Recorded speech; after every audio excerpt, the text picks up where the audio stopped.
Get comfortable. Comfortable. We're going to go live right now.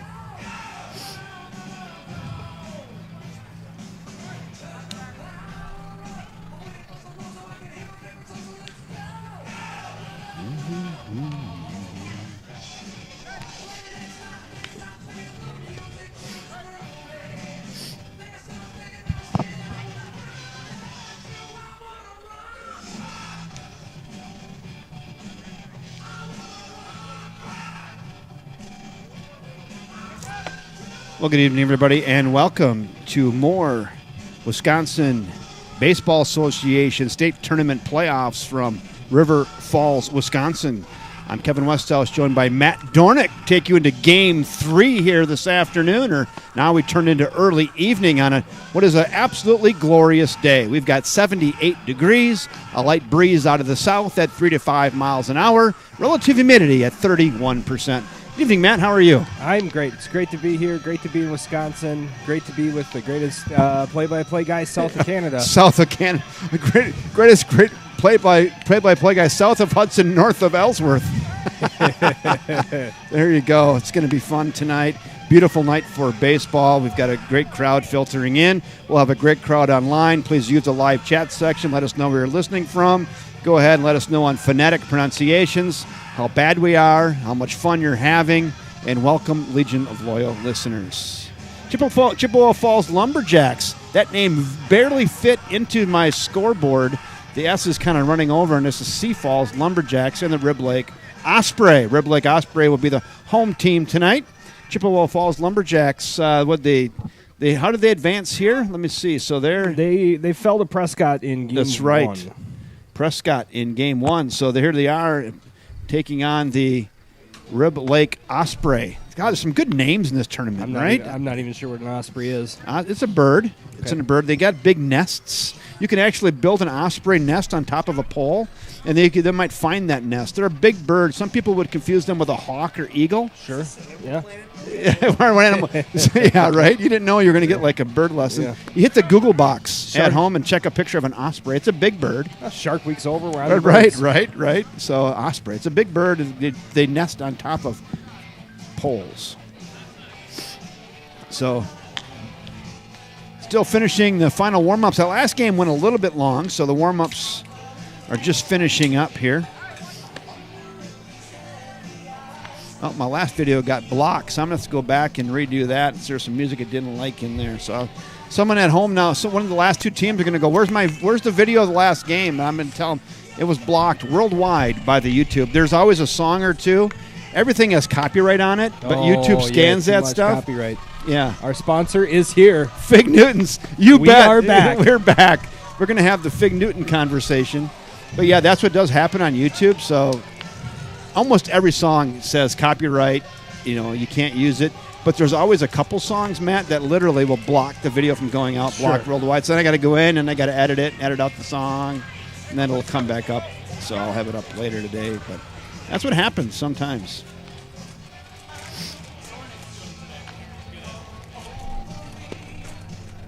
I think the boys are back in town. I heard that song last game. That one always gets on a major block. So I'm going to go. I haven't done this yet today, but I'm going to do it right now just because. So last year we had a big conversation about Fig Newtons. Here's me and Matt Dornick. Matt, you're on live right here. So we had a big conversation about Fig Newtons, and we just brought up some Fig Newtons because we're going to pick up this conversation where we left off from last year, and I've got one in my hand. The debate really is, are these cookies or not cookies? I mean, wasn't that part of the debate? Yeah, it's like, is a hot dog a sandwich? Right. But is a Fig Newton really a cookie, and is it really that good of a cookie if it's a cookie? So we're going to have that debate going on up here in the booth as I try to talk through. Yeah, feel free to weigh in. Yeah, feel free to weigh in on that. Is a Fig Newton really a cookie? I mean, that's the question. We didn't really solve that last year, per se. I don't think we did. We did, and that's why we're kind of picking at. I think I solved the case of Red's Apple Ale, though. Oh, yeah, we did. Oh, man, these are addicting, but I'm telling you, it's really tough to broadcast Fig Newtons. They're a little dry. Yep. If you're looking to drink more, eat Fig Newtons. Mm-hmm. And one could consider these a base coat. Yeah. I could slam about half a dozen of these down. That's going to absorb a lot in your stomach. You'll go puff out like a puffy cookie, but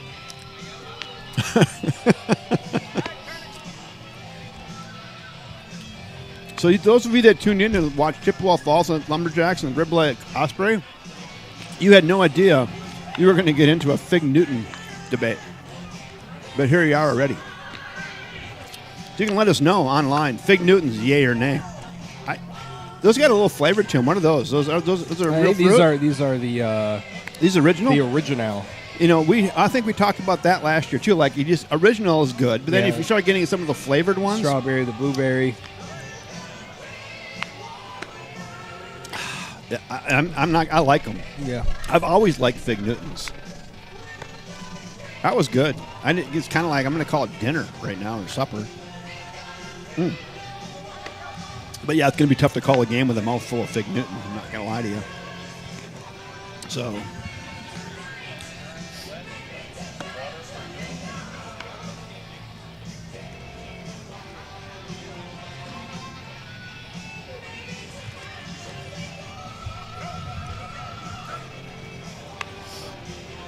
So warm-ups are just getting completed. It looks like they got a pickup player out there at shortstop. It's always nice when you can pick up a shortstop, right? The guy in the other color uniform. You must know he's really good. Or the other shortstop had to go back to college or something. Yeah, he's either college or hurt. Mm-hmm. Not a fan of the dark gray charcoal colored pants. Like what the Diamondbacks tried to do a couple years ago. Right. In theory, it looks good, but it just doesn't pop. You know what I mean? There's not enough contrast. Yeah. Because the contrast is really what makes these uniforms stand out. I like what you guys did with the Dodger blue and the cream colors. Yep. They pop. They stand out. That gray really blends. You might as well have like camouflage pants on. But not quite that bad, but a full. I'm surprised I have not seen some baseball team do a full camo uniform. They got camo tops. Didn't the San Diego Padres did some of that? Didn't they? Some camo stuff. I don't know about the pants though. I don't think anybody's done camo pants. No.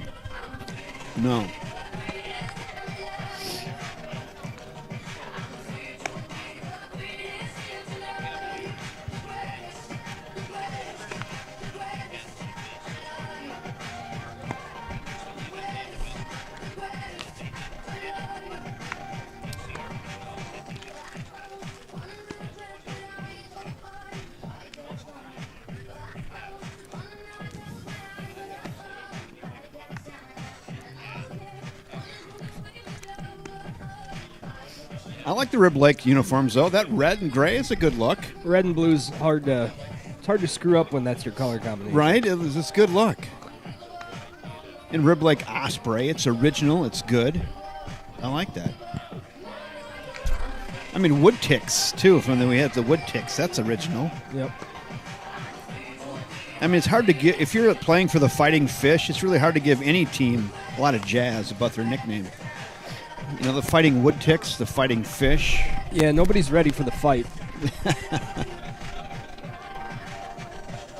I lived in Fort Collins, Colorado for 23 years and this is where this all started, was back there, but there was 4 high schools in town, and one was the Fort Collins High School. They were the Lambkins.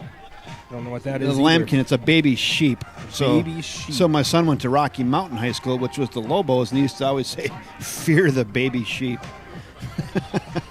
That's terrible. I suppose if you beat up on a baby sheep, that might be bad luck. So David Letterman did a top 10 worst high school mascots once, and the Lambkins made it top 10 worst.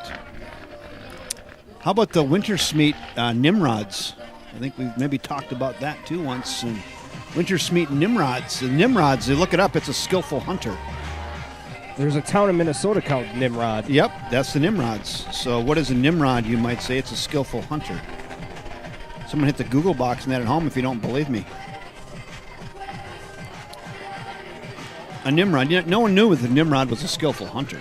But once you know that, Nimrod's kind of cool.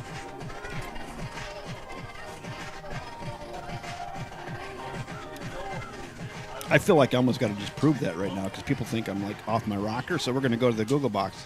Watch this. What is a Nimrod? Oh, I forgot I had my volume down.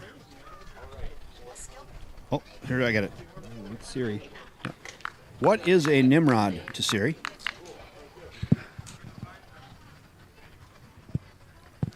Try one more time. What is a Nimrod? Here's the definition of Nimrod. Literary. A skillful hunter. There you go. You heard it right there. There it is. There it is. Done. So nobody write a letter, okay? No. Call off the dog. Put your pen down and paper down, and we're good. Maybe Alexis would have a different answer, but Yeah, we'll right. take Siri. Right, we'll take Siri. A skillful hunter. Right there it is. All right, we're about ready to go. Just minutes away from first pitch. Chippewa Falls Lumberjacks against the Rib Lake Osprey. The Rib Lake Osprey will be the home team tonight. I believe Steve is probably going to go through the starting lineups here in just a jiffy. Here it is. The WBA District Playoffs.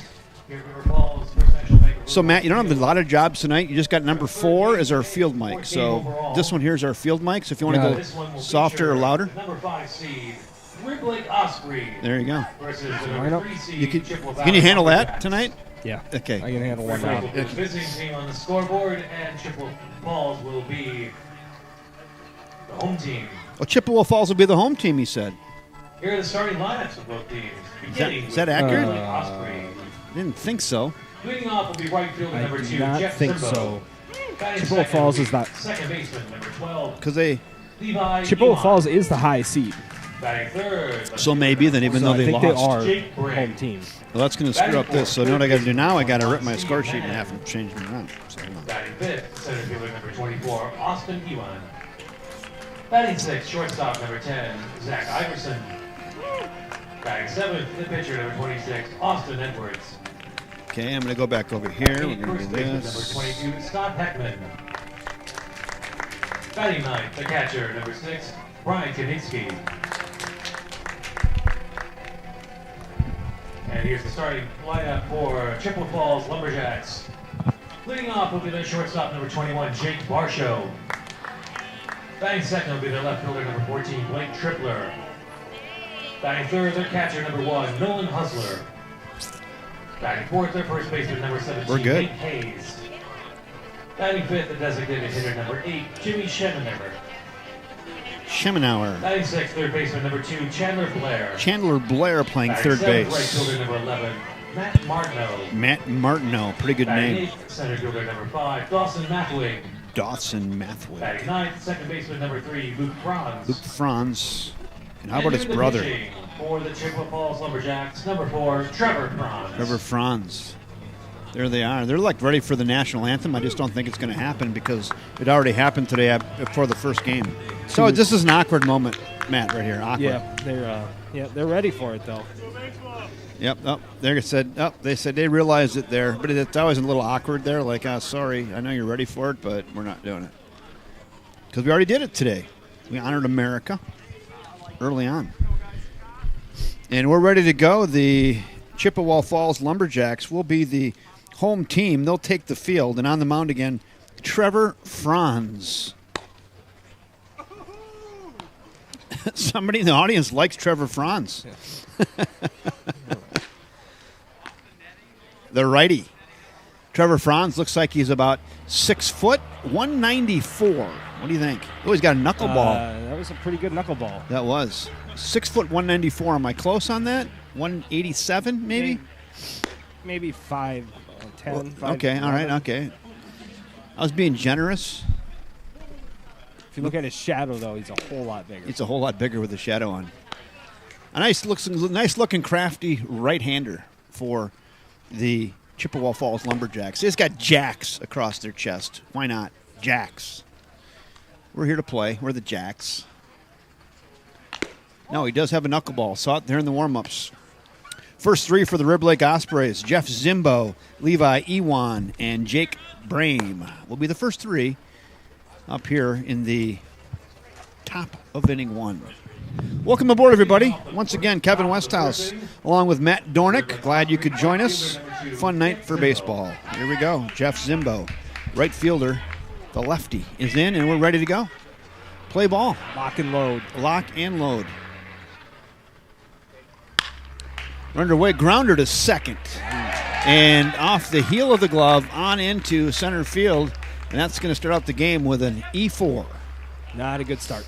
E4. Pretty easy grounder on the carpet. Yeah, he kicked it. Batting now. Reminds me of Stiesel. Levi Yuan. Right away, we just go right for the jugular. Levi Ewan now, second baseman, is in with a runner at first base. And nobody out. We'll see if he gets in motion or not. 3.5 step lead. The pitch. That's down low. Ball 1. 1 ball, no strikes. So as a pitcher, Matt, and that happens right away. I mean, it's a little deflating, isn't it? Yeah, you're kind of angry at them. Not a big fan of errors. It's tough getting 3 outs, let alone giving good teams 4 or 5 outs. 2 balls, no strikes on Levi Ewan. Runner out to his lead. The pitch. That's high. 3-0. Take all the way here. I think I saw the take sign from the coach on the third base box.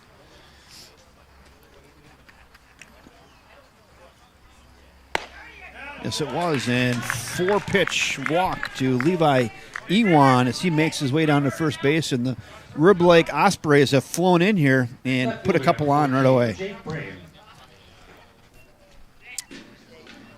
That wasn't quite as good as the wood ticks getting under the skin of the other team. Yeah, that's solid.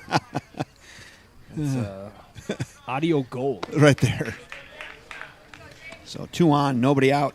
Jake Brame, the left fielder. You bunt here in the first early frames. Third baseman's playing back, too. He is playing back. Or do you go for the big inning? That's always the fun debate. Right now, Trevor Franz having a tough time finding the zone. He's throwing up a lot. I like that. 2-0 by the 2-0. Nobody out. There you got one. That nips the corner. Now 2-1. On Jake Brame. It doesn't look like a bunt situation. Looks like they're going for the big inning here early. There's that knuckleball. Where was that? High. Little high. High. It's 3-1. I think Trevor Franz thought he had that. He didn't get it. It's 3-1 on Jake Brame.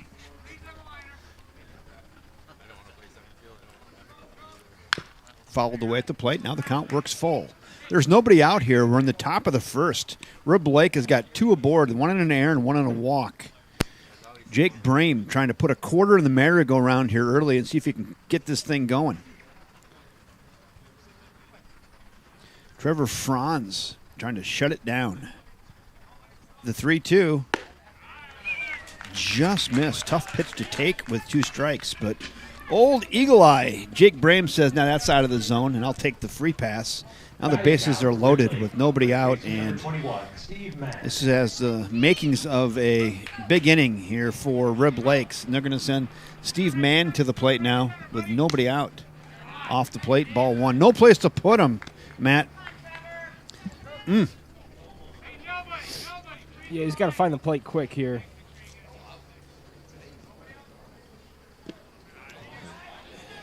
Hops in there. It's 2-0. I don't know how you hit the off switch here. 2-0, bases loaded, nobody out. I mean, you're looking for something between the belly button and the belt. Little high, 3-0. 3-0. Hitter's going to box it up and take it to go. I would. Love it. 3-0. That's a strike. Or not. Whoa. Whoa.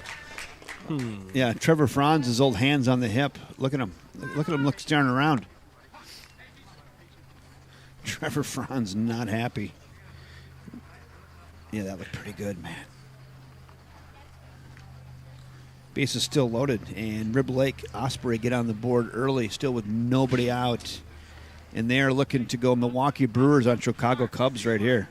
Yeah, Milwaukee's best. I think the Brewers hung a 7 spot on him in the first inning on Thursday. In frame 1. Austin Ewan, center fielder in now, 1 in. Base is still loaded.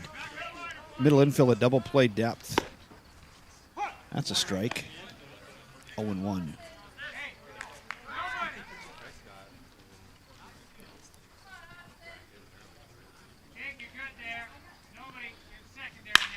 flown up left field. What do we got out there? Left fielder cruising back, makes the catch. Runner's going to tag, and he'll score. Sac fly by Austin Ewan.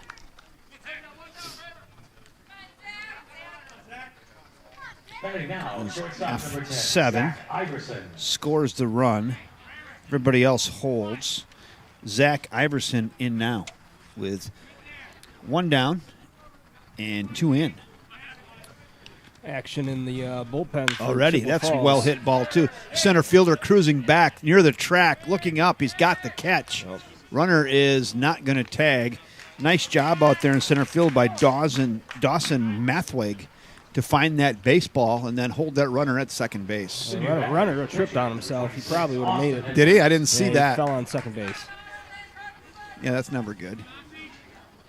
2 down. So with an F8, F7, F8, 2 down, we go to Austin Edwards, the pitcher. Shadows across the infield. Probably a little bit more difficult for the batter right now as the pitcher's in the sun and there's sun shade all the way to the plate. Might be a little more difficult to pick up the baseball. That's hammered into left field, and that is going to get down. And they're waving the runner around, and he will score. 2-out RBI single for Austin Edwards. Give me something out there. Nobody's giving nothing. We get no claws out. We give no nothing. You guys got to get something going. But Now coming up to bat. or they just go, yeah, that's Scott that's we'll just humble. We'll just go humble pie. Single, run scored, RBI. Nice. 3-0. Osprey. There's the knuckleball. Knuckler fouled out of play. Not sure if I'd swing at a knuckleball in the first pitch. Unless it was belt high, maybe. He couldn't resist. That's probably what Scott Heckman thought. Like, hey, that's pretty juicy. I'm going to get on that. 0-1. There's another one. Just inside. Scott Heckman, the first baseman for the Rib Lake Osprey. He goes no batting gloves. He looks a little old school. Love the look. Nope. I was going to comment on his bat that it looked like it was from 1982. I was going to literally comment like one of those Louisville sluggers that you pulled out of the garage because you were just out of bats. Maybe it was a little dry. Firewood. We'll see what he brings out next. Firewood. He's going to go borrow a bat. And I say, hey, can I borrow your bat? Look at he's begging right now. That's funny. It's good distance on that break, though. Real good distance. That thing was all the way out there. Real good. He's good. Got some lumber. No pine tar even. No gloves. Just says, let's go. The 1-2. Check swing. Yes, he did, says home plate umpire, and he's done. So Trevor Franz kind of works out of that. Rib Lake scored 3 runs. For 1 hit. 3 runs on 1 hit, 1 error, and 2 left after 1/2 inning of play. It is the Rib Lake Osprey 3 and the Chippewa Falls Lumberjacks coming to Ladies and bat. gentlemen, and welcome to tonight's game. It is being Auspicious broadcast start live for on YouTube TV. Chip Falls. Go to River Call Sport on YouTube. Here we go. And Listen, enjoy the there's live our- broadcast. There's our commercial. So why wouldn't you get on YouTube TV and get on and watch? So Lincoln says, who do you think will win this game?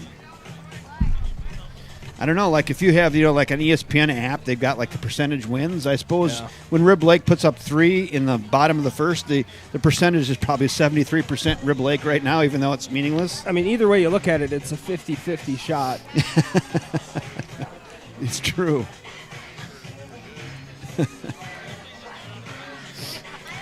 I think these teams are probably pretty evenly matched, all the teams in the tournament.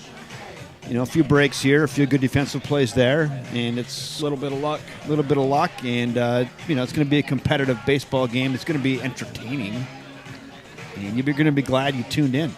Legion of loyal listeners.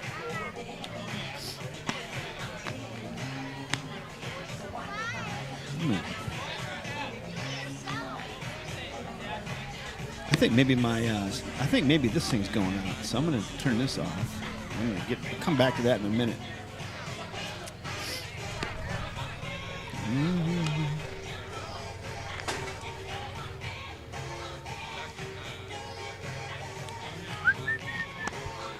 On the mound, Austin Edwards for the Rib Lake Osprey, the lefty. Is the arm sleeve legal? I'm sure it is. Are they to make him take it off? As long as it's not white. Okay. Stop number 21, Jake Varsho.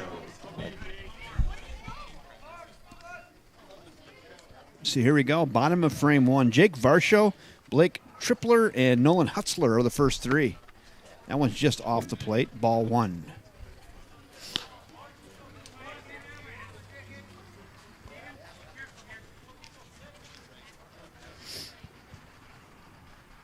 The shortstop, Varsho, almost gets hit. He could have wore that, but up near the ear hole and says, I'm just going to get out of the way of that and live for another pitch. Literally, it's 2-0. That one's there. 2-1. Austin Edwards, I don't think he's going to overpower the batters tonight, but maybe he's fine. A little velocity on it. Hit right back up through the box. And a nice leadoff single for Jake Varsho. Stepping up to the plate for Chippewa, left fielder number 14. I did tell Jake Varsho it was all in good fun last game when we kind of poking. We gave him a come on man, and you can go back and watch that when he had the one-step lead. He's got a two-step lead now. Be careful though. 2.5. 2.5. That gets away, and Varsho on alertly on down to second base. Good base running there by Jake Varsho on a. What do you give that, a wild pitch or pass ball? I give that one a wild pitch. WP, wild pitch, and Varsho's on down to second. He's in scoring position now for left fielder Blake Tripler.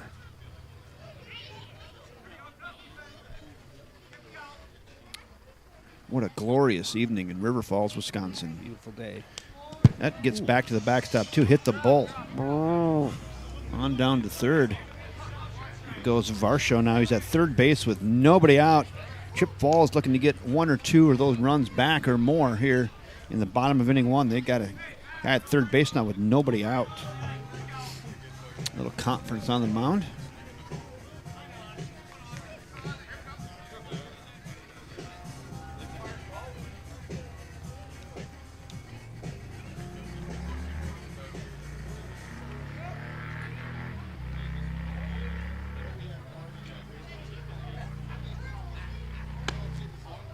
That letter high pitches there. It's 2-1.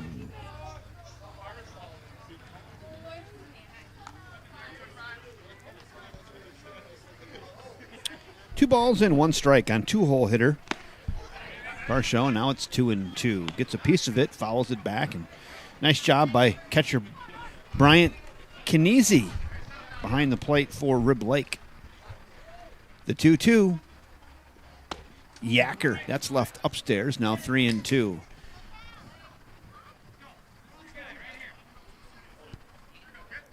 Blake Tripler trying to roll one over and get this run in. Look out! That hit him right between the 1 and the 4. Look at him stare down a little bit there, a little stare down.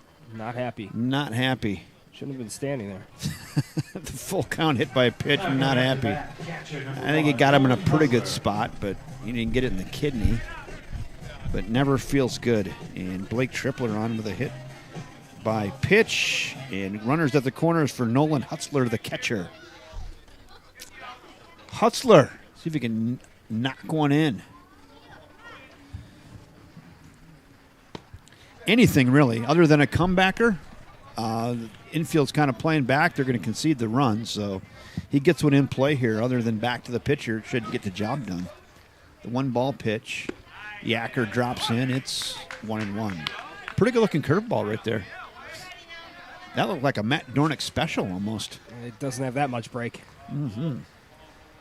I don't know. You got some pretty good movement on I'm that talking thing. about him. Oh, Just, yeah, yeah, right. talking There about you go. Love it. Exactly. How's your arm feeling? Arm feels great. Good.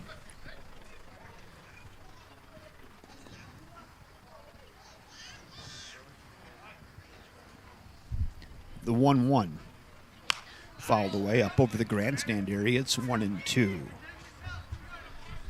Wesley Dahl getting some catered lunch from the food truck. I had one of those hamburgers earlier today. They were delicious. I looked at them. Oh, should have got one. They were good. I had some raw onions on there. It was unreal. Back in easily, as I like to say. Pack a lunch.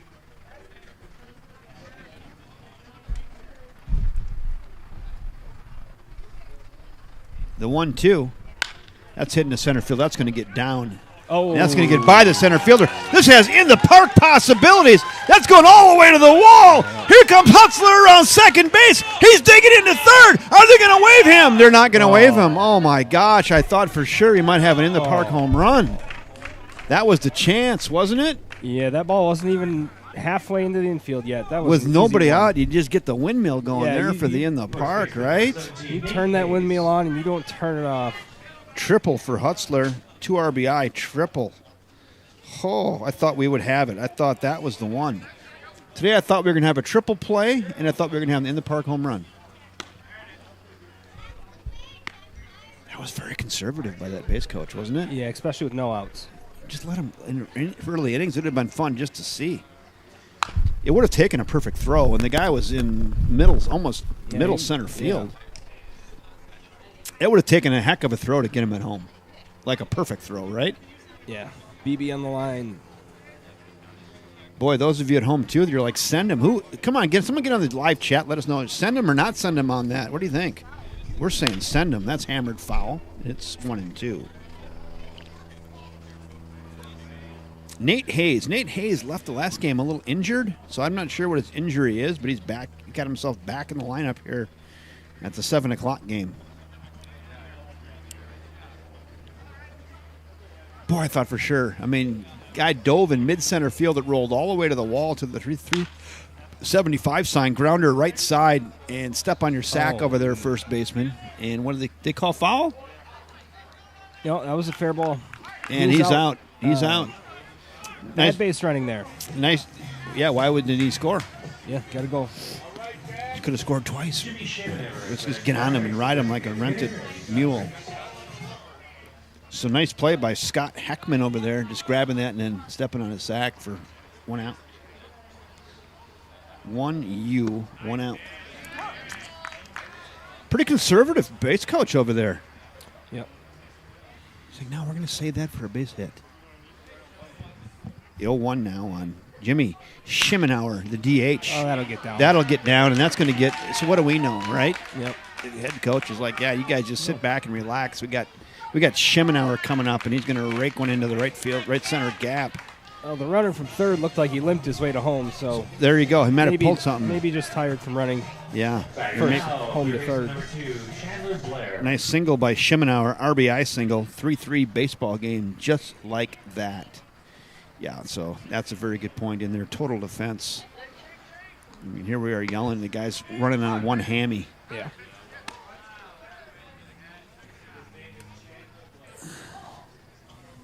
Chandler Blair, third baseman for the Chippewa Falls Lumberjacks.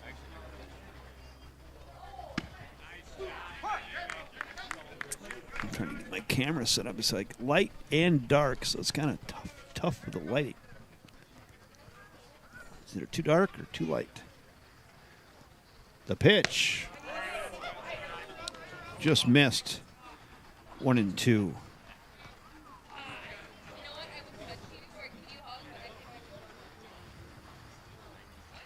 The pitch fouled away at the plate, and we'll stick it 1-2. Austin Edwards on the mound for the Rib Lake Osprey. Chip Falls Lumberjacks fell behind 3-0, and they have come back here in the bottom of inning 1 and plated 3. There's still only 1 out with a runner at first base. Real nice answer to the bell. We're in the 6th spot in the order. Whew, that's filthy. No thanks, just looking. Where were you all day? Now coming at the back, right fielder number 11, Matt Martineau. 2 down. Was busy. Right? We could have used you. And that was good. Charlie didn't bring that game. I mean, Charlie's good and he's fun, but he didn't bring that. He didn't bring the material. Matt Martineau. Now I would do another game with Charlie, by the way, because it's fun and he's good. But he didn't bring the material. Take some seasoning. It takes some seasoning and some research. Semis are on the road. I have one for you here after this pitch. Hammered left side. That's through. Another base hit for the Lumberjacks. Excuse me, for the Lumberjacks, and that's in there. Matt Martineau with a single. Station to station they go. There's 2 outs. We're going to go to Dawson Mathweg. Step after the plate for the Lumberjacks. Number 5, Dawson Mathweg. So me and Trey, we had a nice conversation about the highway. So how far do you think 35 right there? Yeah, how far? So if you just go up the right field line straight up to the highway to the brown grass, how far do you think that is? So me and Trey had it. Trey got it on Google and he did a measurement. So you think about that and tell me how far you think it is to the. How far would you have to? We started out with how far would you have to hit when to get one to the highway? We have the answer. Chopper left side, nice play by the third baseman. He's going to go to second for the easy out. Nice play over there by third baseman. That's Steve Mann. She retired. You get the force out on Martineau. 5-4, out 3. Fielder's choice, and we're done there. So Chippewa Falls Lumberjacks get 3 runs on 4 hits. Major sponsor here this weekend. And 1 left. After 1 inning of play, it's all knotted at 3 apiece. It's got to be about 750 feet to that grass up there. See, now the last 2 guys guessed short. You guessed a little bit long. From home plate to the edge of the grass is 617 feet. Okay. But you're probably, to your point, though, you're going to have to hit it as far as you said to get it there because it's uphill. You're going to have to hit it twice. Right? You're going to have to hit it 725 to get it there because it's uphill. So your distance of how far you have to hit it would be very close. It's a long ways. Then you say, could some human being actually hit it that far? With just a regulation Major League Baseball and bat. Could Barry Bonds have reached that in his juiced up days? That's farther than the Bay. Oh, yeah. I don't think so. It's a long ways. Maybe Dante Bichette up in the air in Mile High Field. Right there, yeah. One up there. You'd have to have that. And you'd have to have balls that were not in the humidor, right? You have to have dry, tight-wound baseballs, too, depending on what year, your Major League year you're talking about, because obviously the balls are traveling different distances in different years. This year is one of those down years. Yeah. Compensation. Can you imagine, like, there's probably a dozen executives sitting in a meeting with engineers and statisticians talking about how good do we make the baseballs this year? And someone's giving the stats of how far this goes and what it's going to do to revenues. And what kind of mud to rub them down with. Right. Someone's actually deciding that. And then they say, no, we're not. No, it just happens. We do not do nothing with the balls, really. Nothing. Brian Kinesi, 9-hole spot for Rib Lake here in the top of inning 2. The 3-1 just missed. Leadoff walk for Bryant Kinesi, the 9-hole hitter, and he's on, and we're going to go back to the top of the order to Jeff Zimbo. Back to the top of the order for Rib Lake, right fielder number 2, Jeff Zimbo.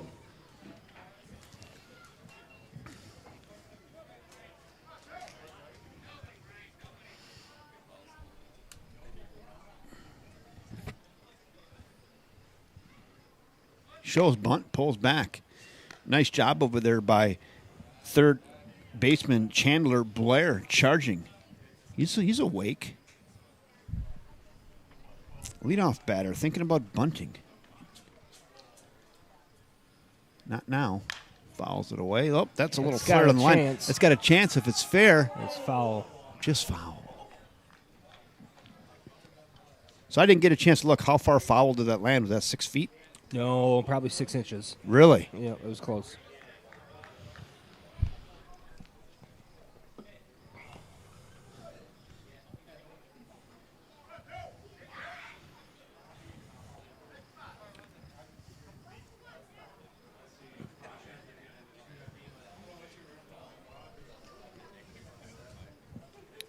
1 ball, 1 strike. On Jeff Zimbo. That finds the corner. It's 1-2. Jugs Gunn had that one at 48. Took something off it. Mm-hmm. Check the runner. Back in safely. That's Bryant Kinesi over there at first base. He led this inning off with a walk.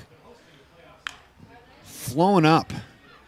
That's going to be a sun ball out there. That's going to be really tough. Finds just a little bit of shade, though, didn't he? There's that one stretch of shade, and that's where he got in out there in right field. And nice play out in right field by Matt Martineau. It's not easy and not fun. But navigated it, did Martineau, and there is 1 down. F9, 1 down. Levi Ewan. Now at the plate, Levi walked and scored last inning. Pop up right side, giving chase over there, and out of play. First baseman Nate Hayes. He looks pretty good this game. He had a little hitch in his giddy up last game. He must have found the ibuprofen. Must have found Walgreens because he looks unimpaired right now. Throw to first, just back in. He got to the fence pretty quick, didn't he? Yeah. Maybe he just had a rough night. I don't know what it was, but he was. That's Yacker hops in there. Yeah, he wasn't good. You could tell he was stumbling at the plate a little bit, and then he went out to first base 1 inning, and he looked in the dugout and said, "Hey, I can't go." But this game, he's back in there. That's hammered to left. Hit pretty well. Left fielder going back at the track, at the wall. That's going to one-hop the wall and bounce over right between the quick trip and the Brun sign. And that is a ground rule double for Levi Ewan. Levi, that a baby. Yeah, the left fielder, Blake Tripler, he got back on that, but just couldn't catch up with it. Playing too far in. Wind is blowing out a little bit. Just a little. Down, though. 3 to 5. 3 to 5.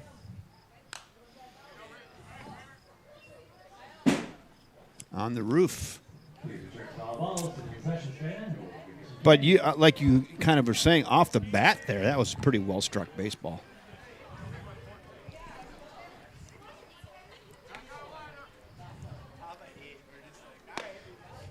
What do they say to your guys in the dugout with that hit like that? Weight room? Weight room. Weight room. Go see Trevor Gutting. Come see me next year. That'd be gone then. 1 ball and 2 strikes on Jake Brame. Jake walked and scored in the first. How about T-Gut? Is he down to like 3.9% body fat right now? Kid's lean. Am I high? Dude is lean. Play at the plate. He'll score.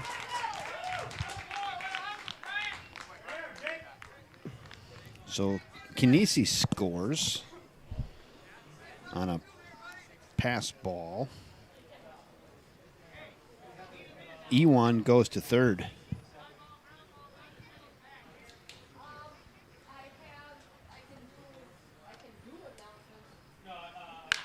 Flown up. That's deep to right, at the track, at the wall. That's gone! 2-run jack!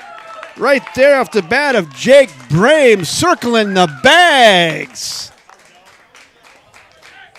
Oh, baby, put that 2-run on the board, yes.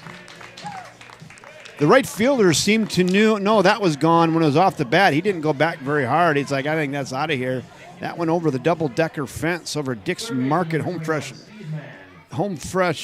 Pride and Hometown Proud. And a nice 2-run jack by Jake Brame. First one today. It's good wood. 2 words right there. Good wood. Absolute good wood. We are also on pace to score a ton of runs this game. My goodness gracious. I'm not sure what the Vegas had on the over and under. If it was 11, it's going to get shattered. 9 runs and only 7 outs recorded. Chopper left side gathered onto first, and that is wide. Threw it away. And he's going to dig into second base on an errant throw, E5, and into second base goes Steve Mann.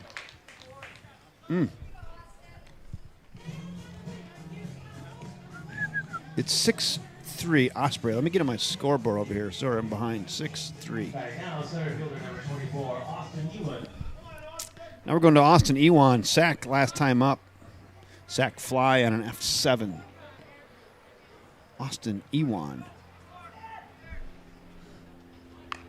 Shows bunt, gets it down. It's pretty. Thinking Got about him at third. He's hosed. And he is out at he's third saying base. He's out of the box. Batter's out of the box. Runner's going back. Are you serious? Let's watch the replay on that. You're gonna watch this. I don't know if he's out of the box on that. So it's gonna be just a minute here, second here. Hold on. Oh yeah, he did step on the plate. Great call. Great call by the home plate umpire. He was standing on the plate when he bunted that. So we got to go so the batter's going to be out, and then the runner has to return. Holy cow! So we still have 2 outs though. So how we scored that? Austin Ewan. That's how do you score that? How do you step on plate? I mean, I don't think I've ever scored that. I don't know. I don't know if it goes down as a strikeout either. That's a possibility. We'll have to ask Steve that down Google there. That. Runner goes to third. So somebody on viewing, how do you score a stepping on the plate called out? Steve, how do you score that? Do you know? It's got to be to the nearest fielder, so I would guess it would be 2 unassisted. Wow, maybe a 2 unassisted, possibly. I like that. That's also hit well into left field. That's way back at the fence, at the wall. That's off the wall. And that is going to score another run. And that is an absolute bomb off the bat of Zach Iverson. An RBI 2-out double for Iverson. Woo! Rib Lake Osprey came to play today, huh? Yep, Man. they brought the sticks. I mean, they've only got 4 hits, but they got 7 runs. Efficient? That was a good pitch. Tight zone. Real tight. Lincoln said, "Did you guys play any sports as a kid or in high school?" All the way through. Popped up, right side, first baseman calling, and caught out there. Nice play by first baseman Nate Hayes to retire Austin Edwards for out number 3. Played a lot of sports through a lot of different levels. I'll just say that. 3 hits, 1 error, left 1 on base. They're taking a 7-3 lead. All right, so after the F3, 3 outs, listen. Playing right now at Target Field, Minneapolis. At the bottom Let's of get the third scoreboard inning, update. The Twins are leading the Tampa Bay Rays 6-0. I heard on the radio they were honoring the 91 World Series as the 30th year anniversary today. To make up for the rainout last night. In Game 1, the Pirates won 14-4, and they are currently in the bottom of the 5th inning. In the second game, the Brewers are leading that one 2-0. There you go.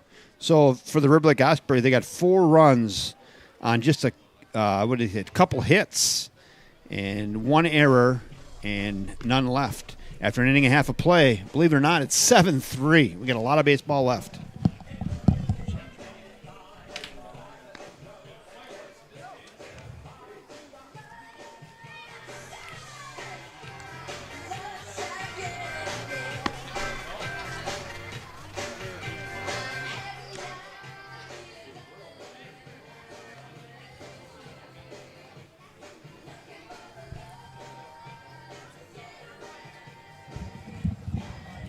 Leading off, the bottom of the second for Chippewa, second baseman number 3, Luke Franz. Luke Franz leading off here for the Lumberjacks in the bottom of the second.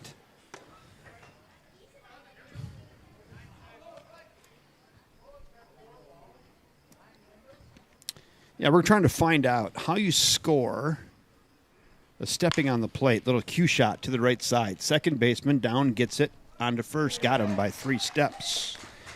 And Luke Franz hitting in the 9-hole grounds out to second for out number 1 here in the bottom of frame 2. Number 21, Jake Varsho. Back to the top of the order, we go to Jake Varsho. He singled and scored in the first. So if anybody listening wants to hit the Google box and do a little research in the scoring MLB or baseball scoring annals and figure out how you score a batter stepping on the plate and being called out for being out of the batter's box. Is it just out of batter's box maybe? Out? Oh, maybe. OOB. OOB? Something in there. I mean, there's a boo. There's a batting out of order.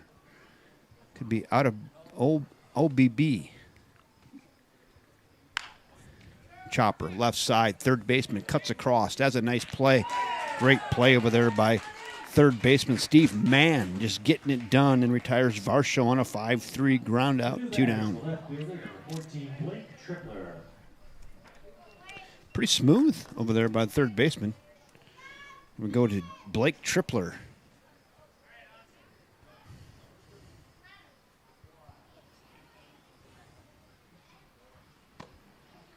That's high, ball 1. Quickly 2 down here in the bottom of inning 2. This game was not going quickly until the last 2 batters. Chopper foul. It's Off his foot. 1-1.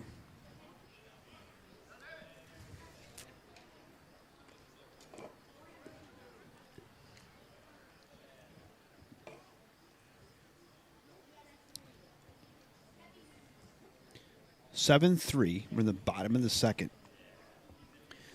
Baseball, not softball. 7-3. That breaking ball just misses. Old Austin Edwards went palms up on the umpire.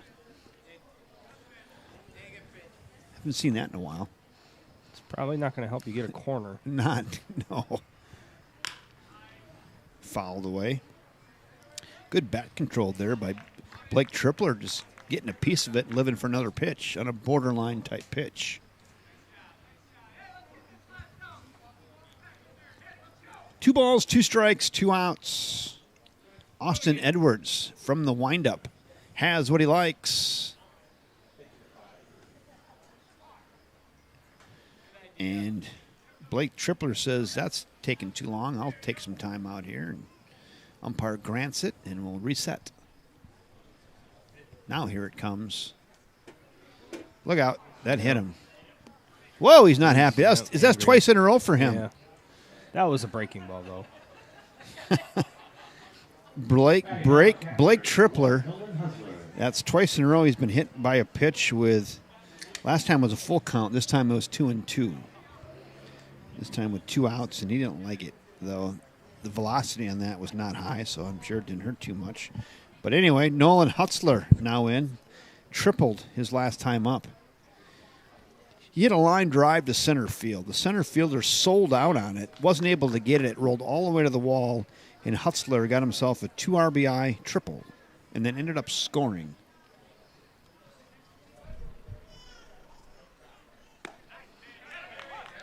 That's a strike. You know, watching Prescott earlier today, Matt, they still look like a real solid baseball team. Yeah, they're still good. They got some good players. Quick throw to first. There's not many weak spots in their lineup, maybe. I mean, 1 through 9, they got some players who can actually, play the game really, really good. Chopper left side, gathered on to first, throw across, nice throw, got him. And Hutzler is retired. 5-3 for out number 3. Chippewa Falls Lumberjacks send 4 to the plate. They get no runs on no hits, no errors, and 1 left. 2 in the books now. Still 7-3 Osprey over the Chippewa Falls Lumberjacks. The River Falls Rotary Club focuses on enhancing opportunities for youth. You've got to like your team, though, the Fighting Fish. I mean, I don't know how you compare them to last year, Matt, but you guys seem pretty deep this year. I mean, it's relatively the exact same team. Is it? Yeah. And pitching-wise, how do you feel? We're good. I mean, we got a legit number 1 and a legit number 2. Another 1 Another 1A, 1A, 1B. And, And if we need Fritz to throw 18 innings in one day, he'll throw 18 innings in one day. So who are we going to see tomorrow? Fritz. Fritzy? take care of that. So Hopefully we just score 10 runs, get out in 7. The rest of us can kind of take the day off, get to the Miller Lite early. Yeah. Charlie Griffin, to me, has been a nice surprise this year, though. He's really been able to really work on his control and be pretty effective in the second half of the season. Yeah, he's got some big wins for us. Yeah. So, Kevin, I looked it up in the break here, and Yeah. it looks like you do score a put out to the catcher. Really? Well, that's interesting. Steve Manfred says you have to score that to the nearest player, defensive player, to the play that happened. So Steve said that goes 2 unassisted on the stepping on the plate.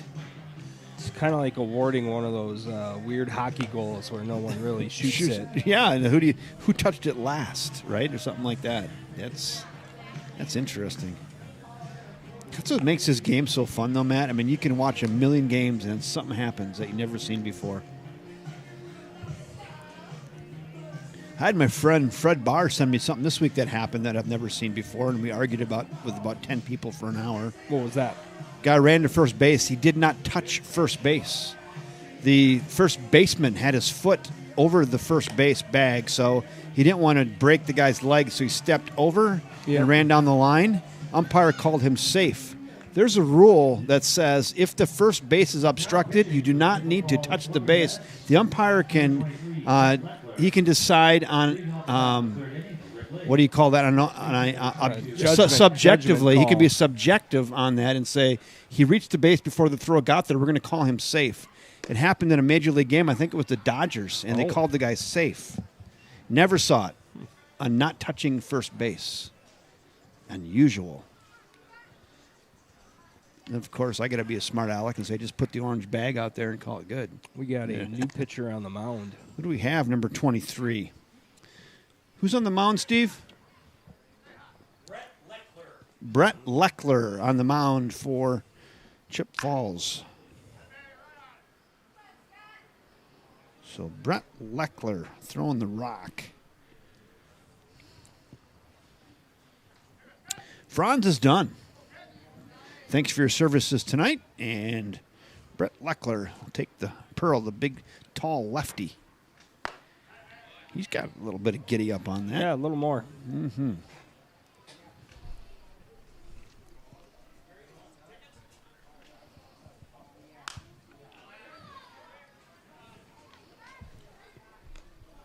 Remember to please return the foul balls to our concession stand because we need to reuse them.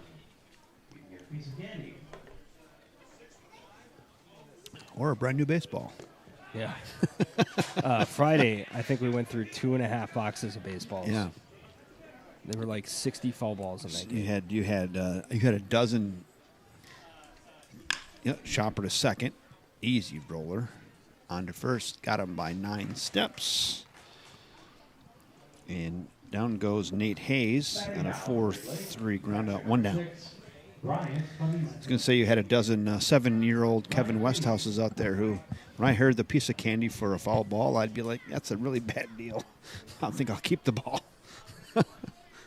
$6 baseball. Right. A lot of candy if you resale that. That hit them. I love the bushel basket full of brand new pearls in the garage. Yeah. You know, I think we should just be more honest with the kids and just tell them, hey, baseballs are expensive. Bring them back. We want to keep playing baseball here today. I really thought that. I think when I was like 7 or 8, I'm like, are they trying to rip me off? That's a bad deal. Though, a lot of kids, most kids are enticed by it. They play it honest. You know, maybe I have the issue. Maybe we just need better candy. Maybe better candy. I think it's me with the. I've actually questioned myself on that. Is that wrong? I don't know. I was recognizing a deal. I didn't want to be a victim of a bad deal. That's a little looper into left field, and that's down. Nice single right there by Jimmy Schemenauer. Maybe the kids would bring balls back if we gave them Fig Newtons. Right? Speaking of Fig Newtons, I'm going to get into one of those right here again. To Jeff Zimbo.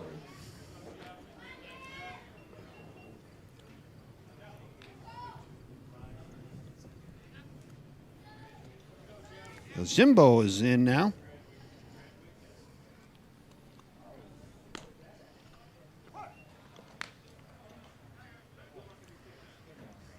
So we're back to the top of the order. So Heckman grounds out 4-3. Hinisi gets the single.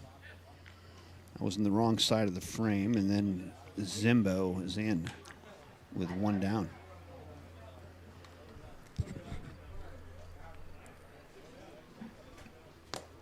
That misses. 2 balls and a strike on Jeff Zimbo.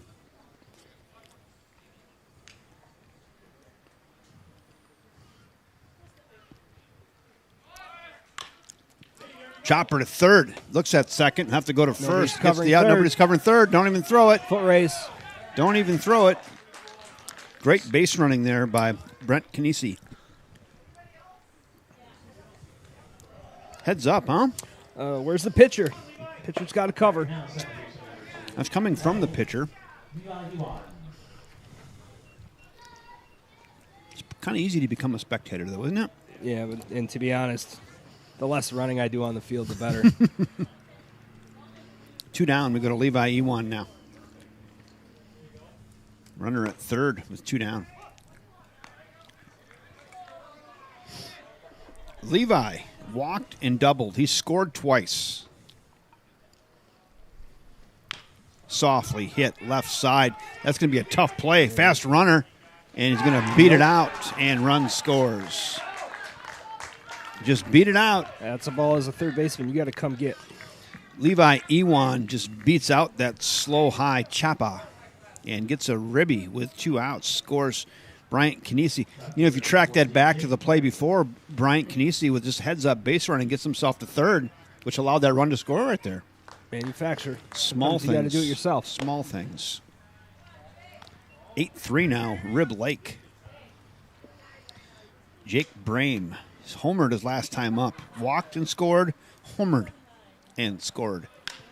Little jam sandwich to the left side. Flipped to second. And that'll do it for Rib Lake here in the top of inning 3. They do get a run. They get 1 run on a couple hits. And, they called that one an error. I said 1 run on 2 hits, no errors, and none left. After 2.5, it's Rib Lake 8, Chippewa Falls 3. Owned and operated staffing service that has served many communities in western Wisconsin for the past. I thought that was a recording. She's got a good radio voice. Yep. Standalone offices, the president and Some would say I got a good radio face. Right, I've got a face for radio. That's why we're here. St. Croix Central High School in Hammond, and she completely appreciates the value in relationships.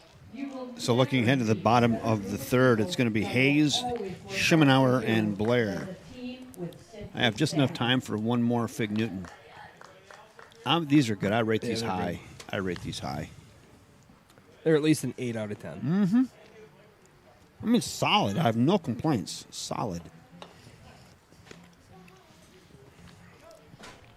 And the consistency from fig to fig is unlike any other packaged cookie product. It's like your first fig and your 50th fig, no matter where you bought the fig, it's the same. It's really good. Leading off the bottom half of the third inning for the Chippewa Falls Lumberjacks. First baseman, number 17, Nate Hayes. Nate Hayes is in. That's a nice, clean, neat name. Nate Hayes. There's a lot of great hazes. Willie? That's hit to left. Pretty well. If it's fair, it's trouble. What do we got? Fair off Fair the ball wall. down into the corner.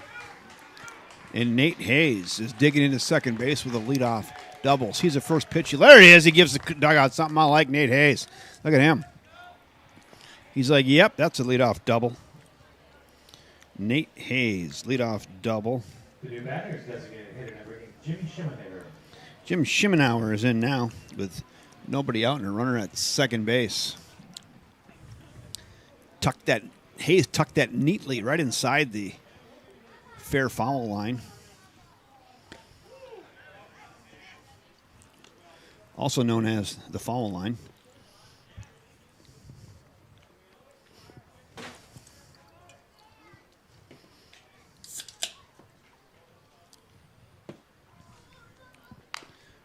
Cue shot fouled away. 0-2 now on Chandler Blair. Excuse me. Jimmy Schimenauer. Getting ahead of myself. 8-3. Rib Lake here in the early going. A lot of runs.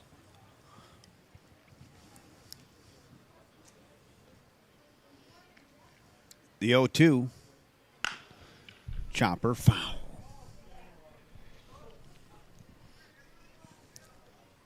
It's kind of quiet, isn't it? It is quiet. It's a quiet day at the park. Very quiet. Such a nice day. I mean, people have a lot of choices, right? There's a lot of choices. Johnny's. Yeah. If you had a boat, you should be on it today, too. That's a way. 1 and 2 now on Schimenauer. Nate Hayes stands at second base. He led this thing off with a double, wrapped it down into the left field corner.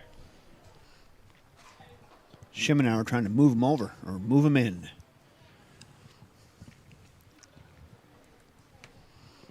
Austin Edwards backs off. We'll reset it.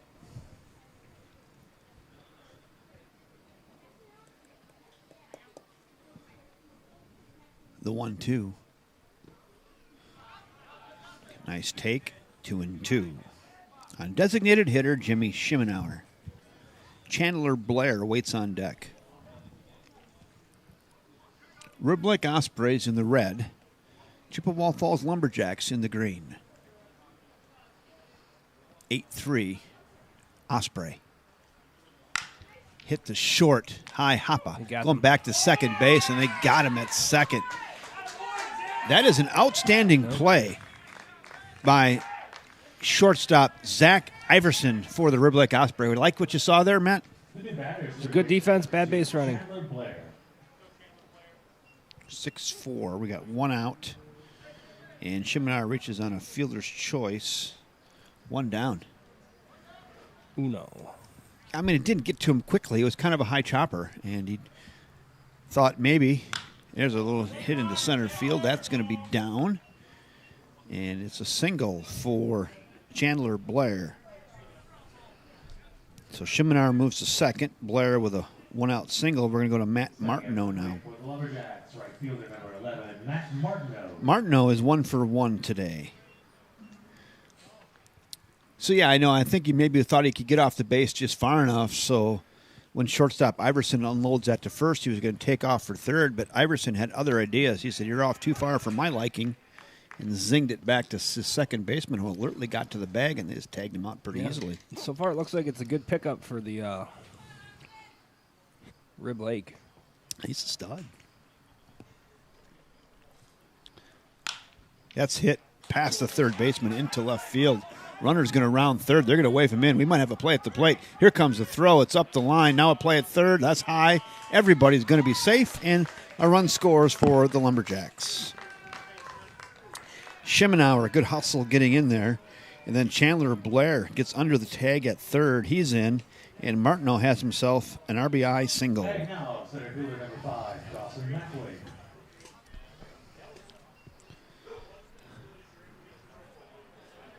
Any projections on the final score tonight at this rate?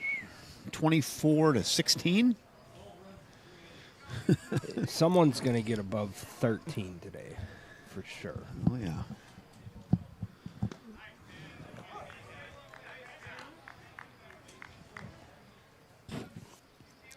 Dawson Mathwig. Reach on a fielder's choice his first time up. Or hit into a fielder's choice. However you want to look at that. The 0-1 pitch. That hit him. That was one heck of a bat flip. Yep. If you're going to bat flip on a hit by pitch, you might as well throw it high. The thing was in the lights, wasn't it? Bases juice now for the Chippewa Falls Lumberjacks. We go to the 9th spot in the order to Luke Franz. Luke grounded out to second. It's first time up tonight. Catcher will go out and have a word with Austin Edwards, try to settle him down.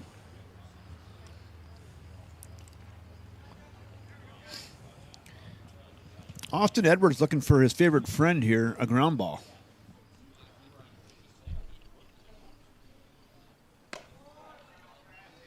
No place to put him. Luke Franz trying to square something up and get it in the outfield here. Outfield playing medium depth is shallow. Now 1-1. Would you call the center fielder shallow? I would call that shallow. I'm going to call that shallow. The 1-1 pitch. High chopper to short. That's going to be a tough play. It's second for one. See if they can get two on to first. Not going to get it. Run scores. Franz on a fielder's choice, but he does get the ribby as he scores Chandler Blair from third base. So Mathway gets the second out at second, and we'll go back to the top of the order. Jake Varsho, 1 for 2 today with a run scored.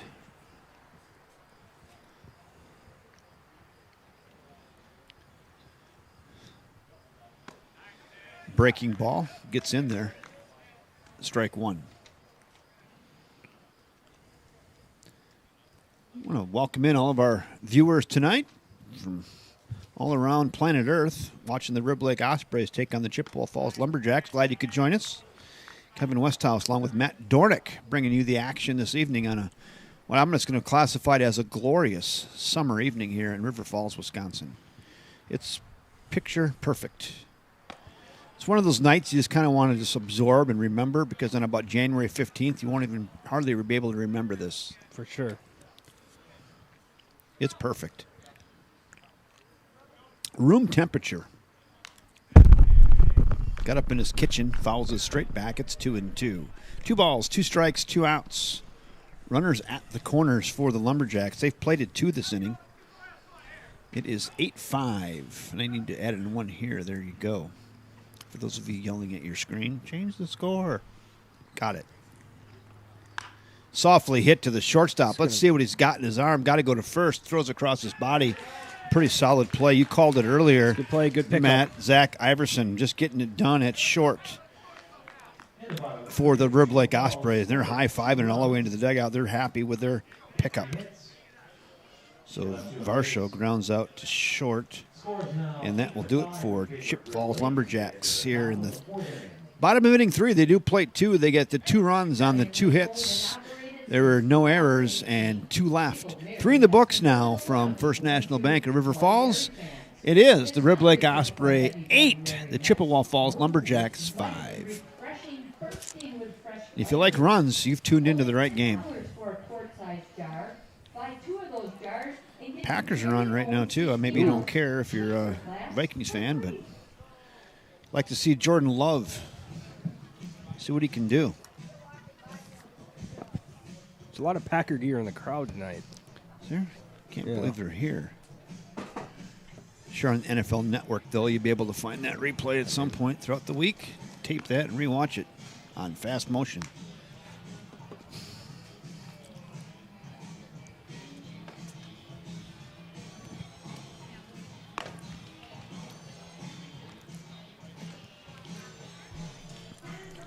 Brett Leckler, the tall lefty. Is he 6'4", 6'5"? He's up there.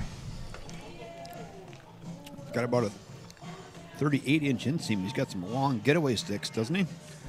Yeah, if you're going to be a lumberjack, you might as well be up there. Trees are up there. Right? Those low-hanging branches. Right? They call him Leckler. Hey, Leckler, bring your saw. Third baseman, number 21, Steve Mann. Steve Mann, Ewan, and Iverson.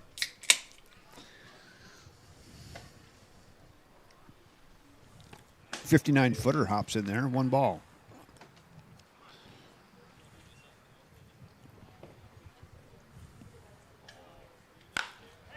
That's hammered in the left. That's fair. It's into the corner.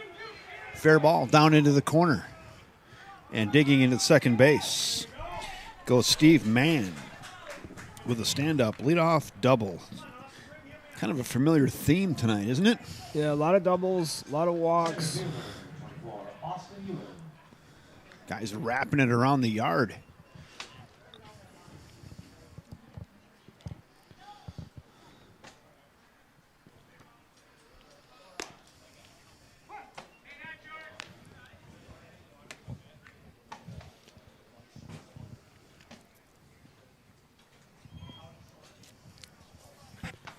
The 1-strike pitch. hit the second base. That's a nice play, nice diving catch, and he almost doubles him off second. Really nice play out there by second baseman Luke Franz. He laid out and just went and got it. Diving to his left, makes the play. Shortstop gives him a little bit of a high five, almost double up the runner. But Ewan lines out to second. There's one down. Pretty nice defensive effort there by Franz. Now we go to Zach Iverson. He's been nothing but stellar in the field today. At the plate, Iverson is 1 for 2 with a double. So, yeah, I think the Rib Lake Osprey, they got to be feeling like they picked up the right guy. Yep.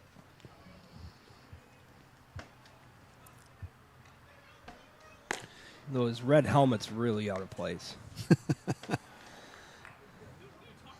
You know what I've noticed today in both of all the games I've called? A lot of guys aren't wearing batting gloves. Is that a new thing or what? Ball gets away and runner on down to third. I mean, I think half the guys aren't wearing gloves. Used to kind of be able to notice it. And Yeah, I'd say that's a high number. yeah, higher than typical. So runner on down to third on the wild pitch. In scoring position now with one out. Great opportunity here for shortstop Zach Iverson. See if he can lift one in the outfield. Infield playing in already. Talk about that. A little early. Yeah, there's going to be going to be a lot more runs that scored in this game. So you got to be collecting outs at this point. We'll let the audience kind of make their own decision on that. Iverson draws a walk. Runners at the corners now. We're going to go to Austin Edwards, the pitcher. Batting now, number 26, Austin Edwards.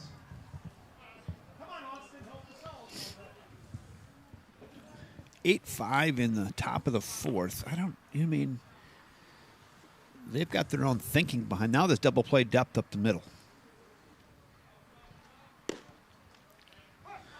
Called a strike in Austin Edwards. Austin's 1 for 2 today. He singled in the first, flew out to first his second time up.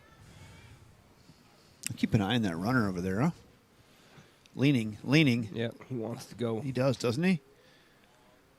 I'm going to check him. Nope. Cue shot down the first baseline and foul. Yeah, it kind of looked like Zach Iverson had a twitch. That nervous, I'm going twitch. Sold it well.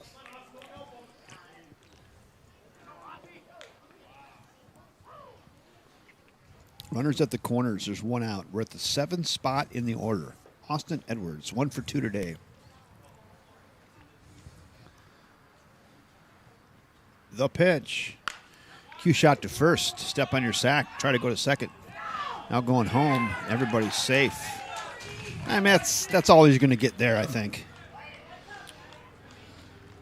1U, second out. Steve Mann scores from third. Good read on that by Steve Mann. Iverson gets the second now with 2 outs. And the Osprey tack on another one for a 9 spot. 2 in the bucket. See, another guy, no batting gloves.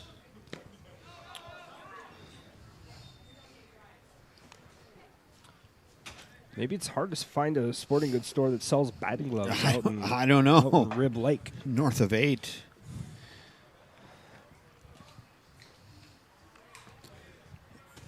The 1-ball pitch.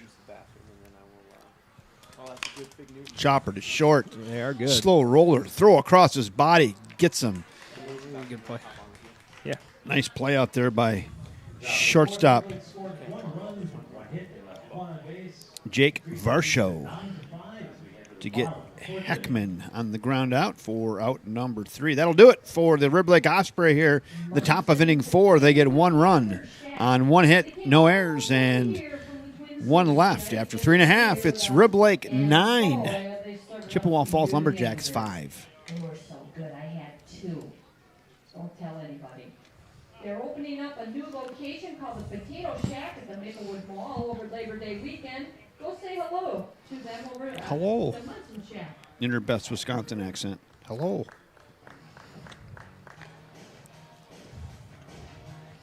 I'm going to get in on one more of these figs. Yep. We might eat the whole tray.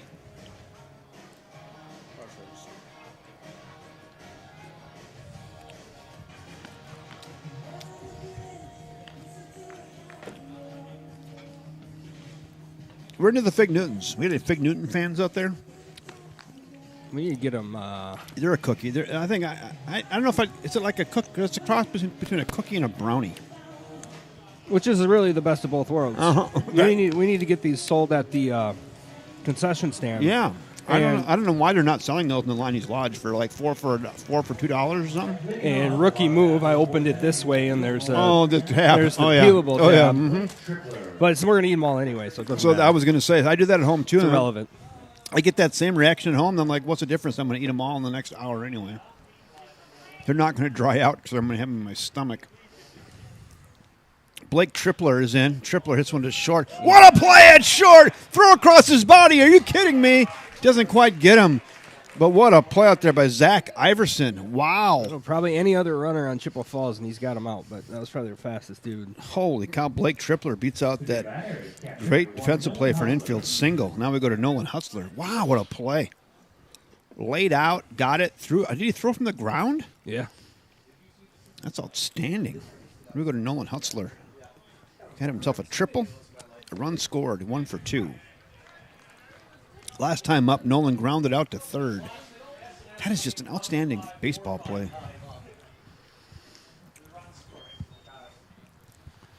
The 0-1, that's flown up. Center fielder kind of cruising over it. What do you got? If he's got it, he's got it. Fake tag, nothing doing. Tough sky right now. It's that, twilight sky. But a nice job out there by center fielder Austin Ewan to range over and grab that. Somebody's happy with the play.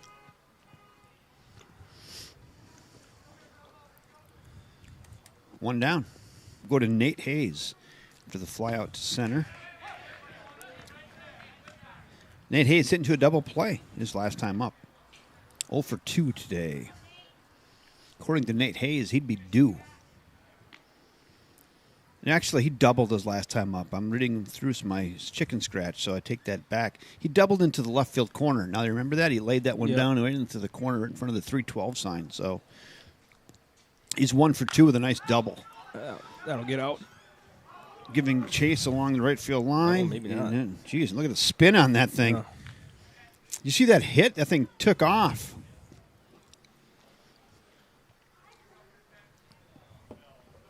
Yeah, Nate, last time I didn't want to shortchange you on that, Nate, because you had that nice double down into the corner.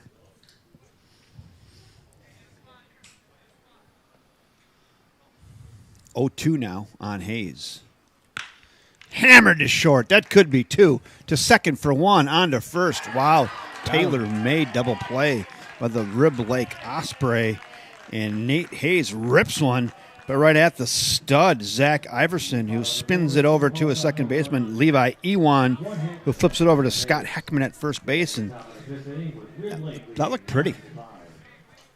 6-4-3, twin kill.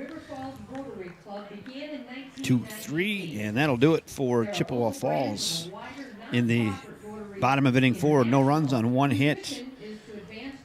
No errors and none left. 4 in the books. Still 9-5, Rib Lake. Serving up some cold beverages and some popcorn and candy. So go say hi to Carla, Linda, Rick, and Tom. And don't forget about Sarah. So one thing I've seen today, Matt, is a lot of really good defense. I know you weren't here for that Prescott game, but in that game, that both teams had about 3 or 4 just jaw-dropping type defensive efforts. And this game, too. I mean, some really great defensive plays here in this town ball game. Yeah, they brought their gloves. No doubt about it. Also, we got to thank Bill Jensen from Hickory Homes and for bringing up the beverages. I know he gave a call to his sister, Kelly Caldwell of Kickled Mary, who's a big sponsor for the weekend. And they've got us. We're going to stay hydrated. I'm looking over here. I've got a bunch of waters and couple adult beverages, so we're definitely going to stay hydrated. So thank you, Bill Jensen and Hickory Homes and Kelly Caldwell and Kickled Mary. Great job, guys, and thank you for sponsoring. You make it possible, and appreciate your hospitality here for Up in the Booth. Thank you, both Bill and Kelly.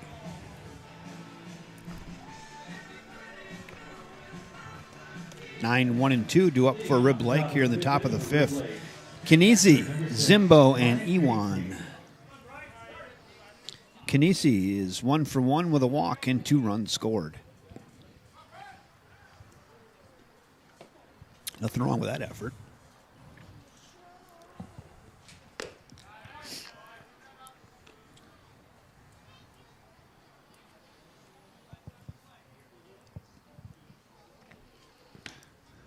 Just away, 2-0. Brett Leckler, the big lanky lefty on the mound excuse me, it's Austin Edwards. No, excuse me, I was right. Brett Leckler.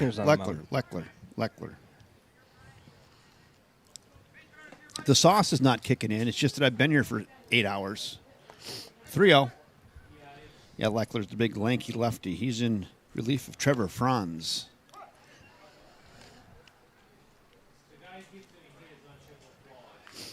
3-1 now.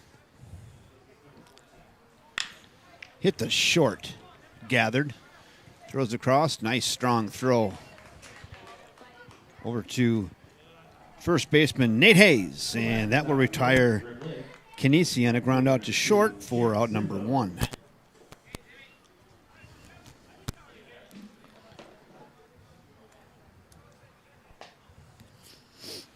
So do you know about how you're going to get to state? You have to win tomorrow? Is there other scenarios? Yeah, there's other scenarios. So winning in, 2-0 gets it. Yeah, that's in. Otherwise, there could be a 1-1 scenario where it goes to first runs allowed, run differential, and then runs scored. Mm-hmm. And remind me again, who do you guys have tomorrow at noon? We have Ashland. The Merchants from Ashland. Merchants, way up north. Way up north. Wonder if they're going to find Johnny's Bar tonight. I hope so. You might want to give them a card. Have them get down there. Let's get them lit up. Right. Noon comes pretty quick after a 2 a.m. call. Well, I mean, there's a tent down the left field line. I don't know if any of the visiting teams are staying right there, but that's convenient. Very. You know, you guys would definitely consider that, right? Campgrounds don't scare you guys. No. I mean, we've had guys sleep on the field. Right. I mean, it's Plum City, but I mean, the dugout's got a roof. If you had like a coat, you could sleep on the bench with a little coat or an old stinky jersey would cover you up for a couple hours, take a nap. 3 balls and 2 strikes. Flowing up. That is probably, I think, is going to reach the seats. it's a long run. That's going to make the best made cookie batting cages. Yeah. Best made cookies, so good that when you take a bite of one, you immediately start thinking about the next cookie. Is that pretty accurate? Yeah, someone's got to sell that. I'm telling you, I'm gonna go down and just pop into their marketing department one day. I think that's could be a commercial. How you doing, Josh? Good. Who was on this headset last? Their head is way bigger than mine. Chucky Bats? Has Fritz been on? He's got a big head. Barry Bonds? It might have been Weston. It was either Weston or Chucky Bats. I just thought you guys could use a little energy. Third game of the day. I thought I'd just come and it's a little bit of fizzle. There's a little fizzle. Bring the roar here. A lot of runs in this game so far. A lot of runs. I mean, maybe that's kind of just wore us out. 2 down. That's a lot of running for all those guys. Oh, that hit him right in the beef, though. Hit him right in the beef. Hit him right in the left back pocket. He'll be fine. Levi Ewan down on a hit by pitch. So that last out, that Jeff Zimbo out, was that a grounder to short? It was a ground ball. I think it was. I wasn't watching. I was talking. I know. I was trying to get Josh's headset. It's all good. I know there's 2 down. With a runner at first, and we're at Jake Brame. Jake hit himself a home run in the second inning. An absolute bomb right over the River Falls State Bank sign. That was a blast. It was a blast. Take that to the bank. Yeah. Ooh. Oh, there you go. Matt See, item comes, Dornick. and then you wake Dorney right up. Matt Dornick.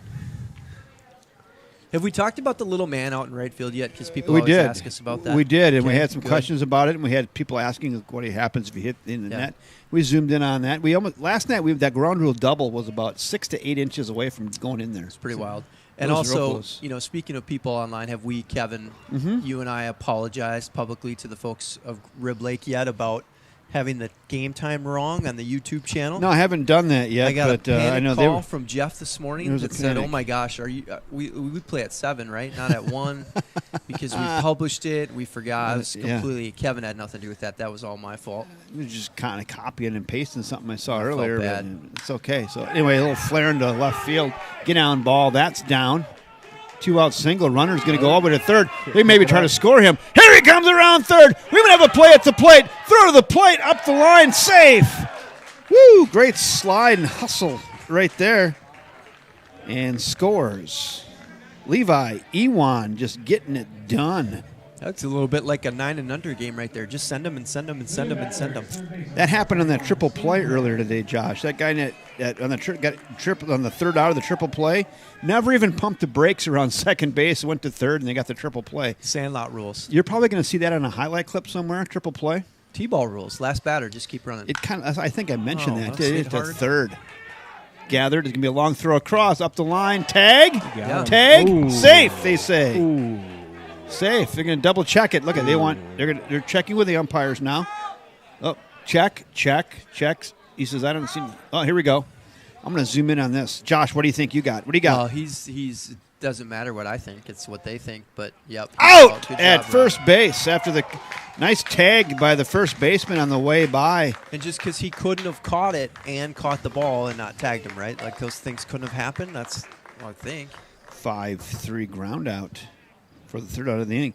So, but you got to take your hats off to Lumberjack first baseman Nate Hayes. That's a pretty tight play. That's a great play, and that's good all the way around. You've got to appreciate a couple umpires that are willing to get together and change a call if they think they didn't get it quite right.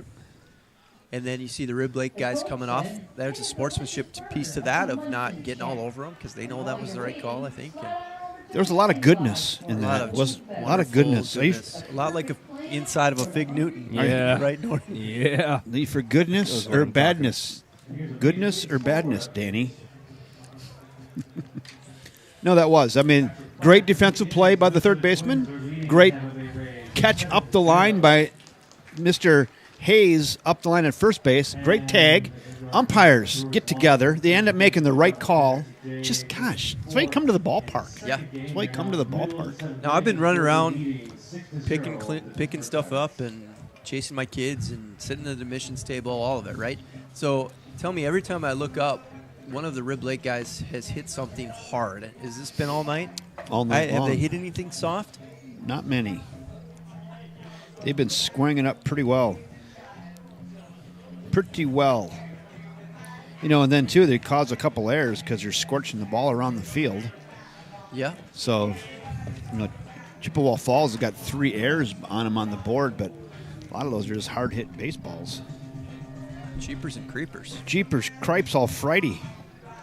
Jimmy Shimenauer will lead off. Shimenauer, Blair, and then Martineau. John Fry is online. Want to say hello, Josh? Oh, John Fry. Cripes all Friday. John Fry popped up on the infield. First baseman moving over. That's going to be in fair territory. That's going to hit That's fair. a fair ball. Speaking of Cripes all Friday, you got to. I got it. You got it. Nobody's got it. It's fair. It's a single. John Fry's a great baseball guy, Evansville, down in the home talent league down here. So, you know, just because everybody comes on a show to plug their book, so I did this podcast this winter, Kevin, the small town baseball commute, and it's just a bunch of managers talking to each other. So I got to know all these great guys around the state of Wisconsin. There's all these different leagues in Wisconsin. It's a very interesting landscape that we don't have enough time in this game for me to lay out for you guys. Mm-hmm. John Fry has got one of the better wiffle ball fields in the state of Wisconsin. That is absolutely hammered into left field. And that's down. He's actually not the only John Fry that I know, so I hope it's not the other John Fry because that would be embarrassing right now. Well, he'll let us know. So you were asking about guys hammering the ball around the yard? Well, there you go, Josh. Yeah. Well, Chippewa is too, yeah. Guys are hammering the ball around the yard. Well, I guess the Shimenauer single wasn't really hammered. That was a high pop-up that hit a foot fair that nobody got to, but that was hammered. Now we're going to Matt Martineau now. He's 2 for 2. Go ahead, Kevin. I didn't mean to. No, I was saying Matt Martineau, 2 for 2. He's seeing beach balls right now. Go ahead. In other ballpark news, the 3 fighting fish who were sitting in the front row babysitting my 2 children are now apparently leaving, so I may not be on the broadcast much longer. You can keep a good eye on him from this perch, though. I tell you right now, Bill Jensen and his sister Kelly Caldwell from Kickled Mary, they're keeping us hydrated today. Because look at. Oh goodness! Goodness That's gracious! good. Yeah. That's good, folks. So I also too, Josh, I'll be lobbying for a mini fridge for next year for these. Why wouldn't we? Why wouldn't we have a mini fridge up here? You kind of need one. Yeah, kegerator. I mean, we've got people put on about 20 miles. Just turn this press box into a clubhouse at this point. Now I like what you're thinking. Ball on the field coming out of the. We got a ball. Where's that coming from? Random ball. Where's your backup guy down there? Third baseman takes it and just chucks it down to the pitcher down there. I can't say I've seen that before. Get this thing out of here. No balls and 2 strikes. This ball is my ball now. No balls and 2 strikes on Martineau. The pitch. Boy, nice yacker there. Gets him out on his front foot, and Martineau goes down swinging, and that is 1 out. Pretty good pitch right there off the arm of Austin Edwards. Haven't seen a lot of that today, but really fooled Martineau there. Really pulled the string. Man, nice pitch. 10-5, Rib Lake. Peas at the knees there. It's 0-1. Austin Edwards. Some good flow coming out of the back of that helmet, fellas. Oh. Dual exhaust. Josh. He's got nothing on Matty Bacon. Just grow it while you still can, kids.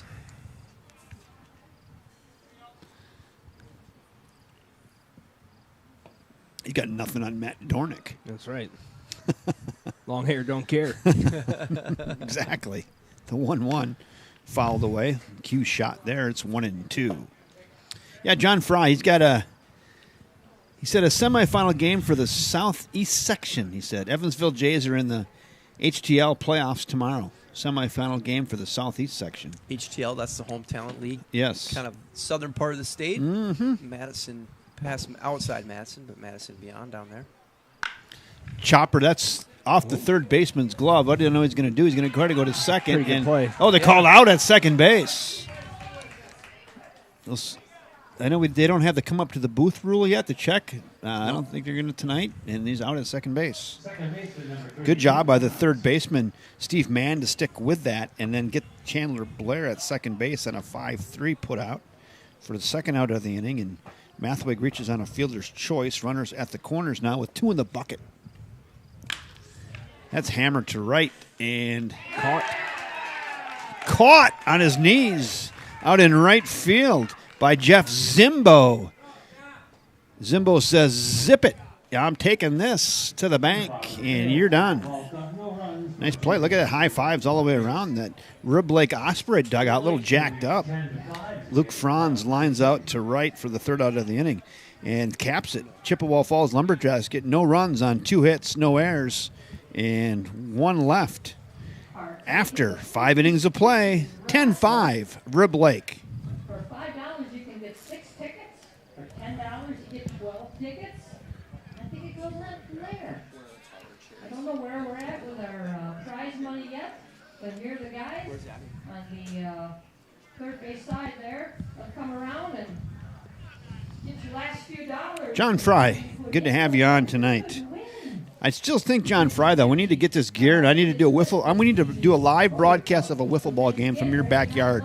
That's on my list of things to do for 2022. I like that. His deck kind of overlooks the scene out there over his wiffle ball field, and I think we could have a good time with that.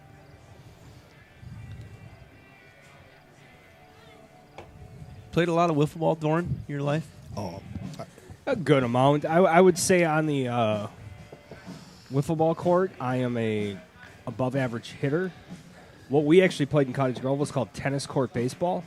Okay. Which involved a tennis ball and a PVC pipe on 3 courts that had to be connected. So that game ended when they redid and made half of that place a basketball hoop. Sure. So got run out of town. Yeah. Yeah, me and my friend David Grams from across the street down in Waupun, Wisconsin, we wore out a couple sets of his front stairs with wiffle balls over the years. We had a strike zone painted on there, and across the street over the power lines was a home run. Across the street, just past the sidewalk, was a triple. Onto the street past the pitcher was a single. I mean, when we played and we played and we played. That's what the kids need to do. David Grams, huh? What was his nickname? Happy Grams, Candy Grams, Telegrams? What was David Graham's nickname? I'm trying to remember what we called David Graham's. I don't know if he had a nickname. He was Honey Grams, You might have just called him Grams. Grammy. I don't know. Gramsy, Gramalot. I know his dad, David Graham's dad, called me Rowdy. Hey, Rowdy, what are you doing? Hey, course he Rowdy, did. settle down.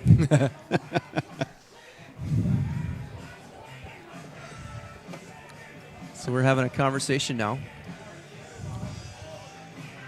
This might mean I have to go down there. What's the conversation I about? don't know. This looks pretty intense. We're going to need to call in Steve Manfred, the official scorer.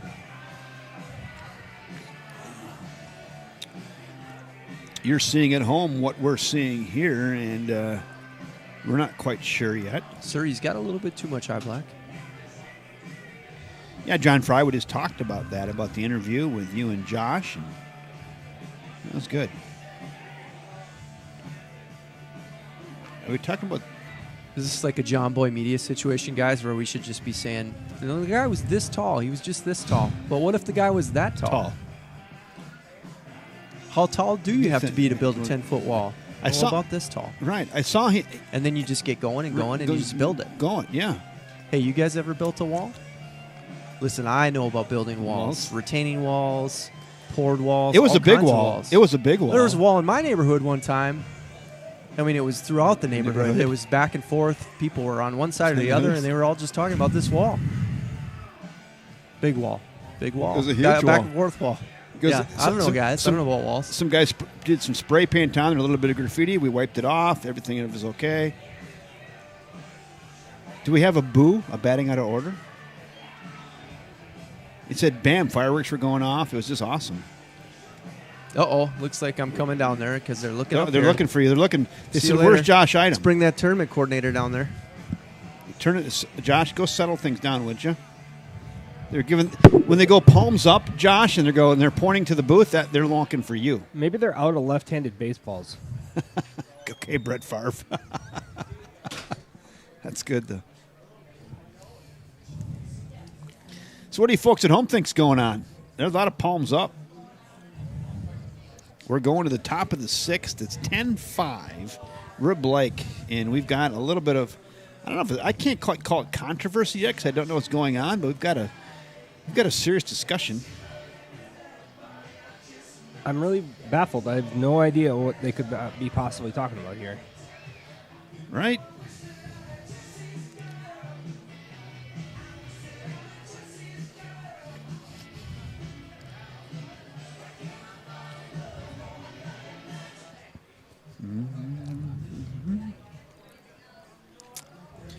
Yeah, usually you can kind of get an indication of something you saw or what triggered this, but I'm baffled with you. Guys pacing around, people sitting down. A lot of weird stuff going on in there. I kind of feel it has to do something with substitutions. Mm-hmm. Uh-oh, Josh is out there, tournament director.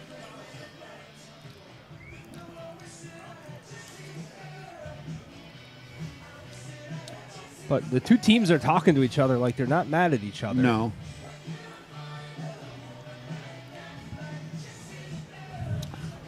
A little drama at the ballpark. Maybe they thought the game was moving along too fast. Yeah, someone said we need to sell more beer, so slow this thing down. Everybody looks good, right? Nobody's yelling at each other. So it does look like we got a new pitcher on the mound. Number 14. I think this is a Franz as well. I think this is Luke Franz. I'm going to go find out. Is this Luke Franz on the mound?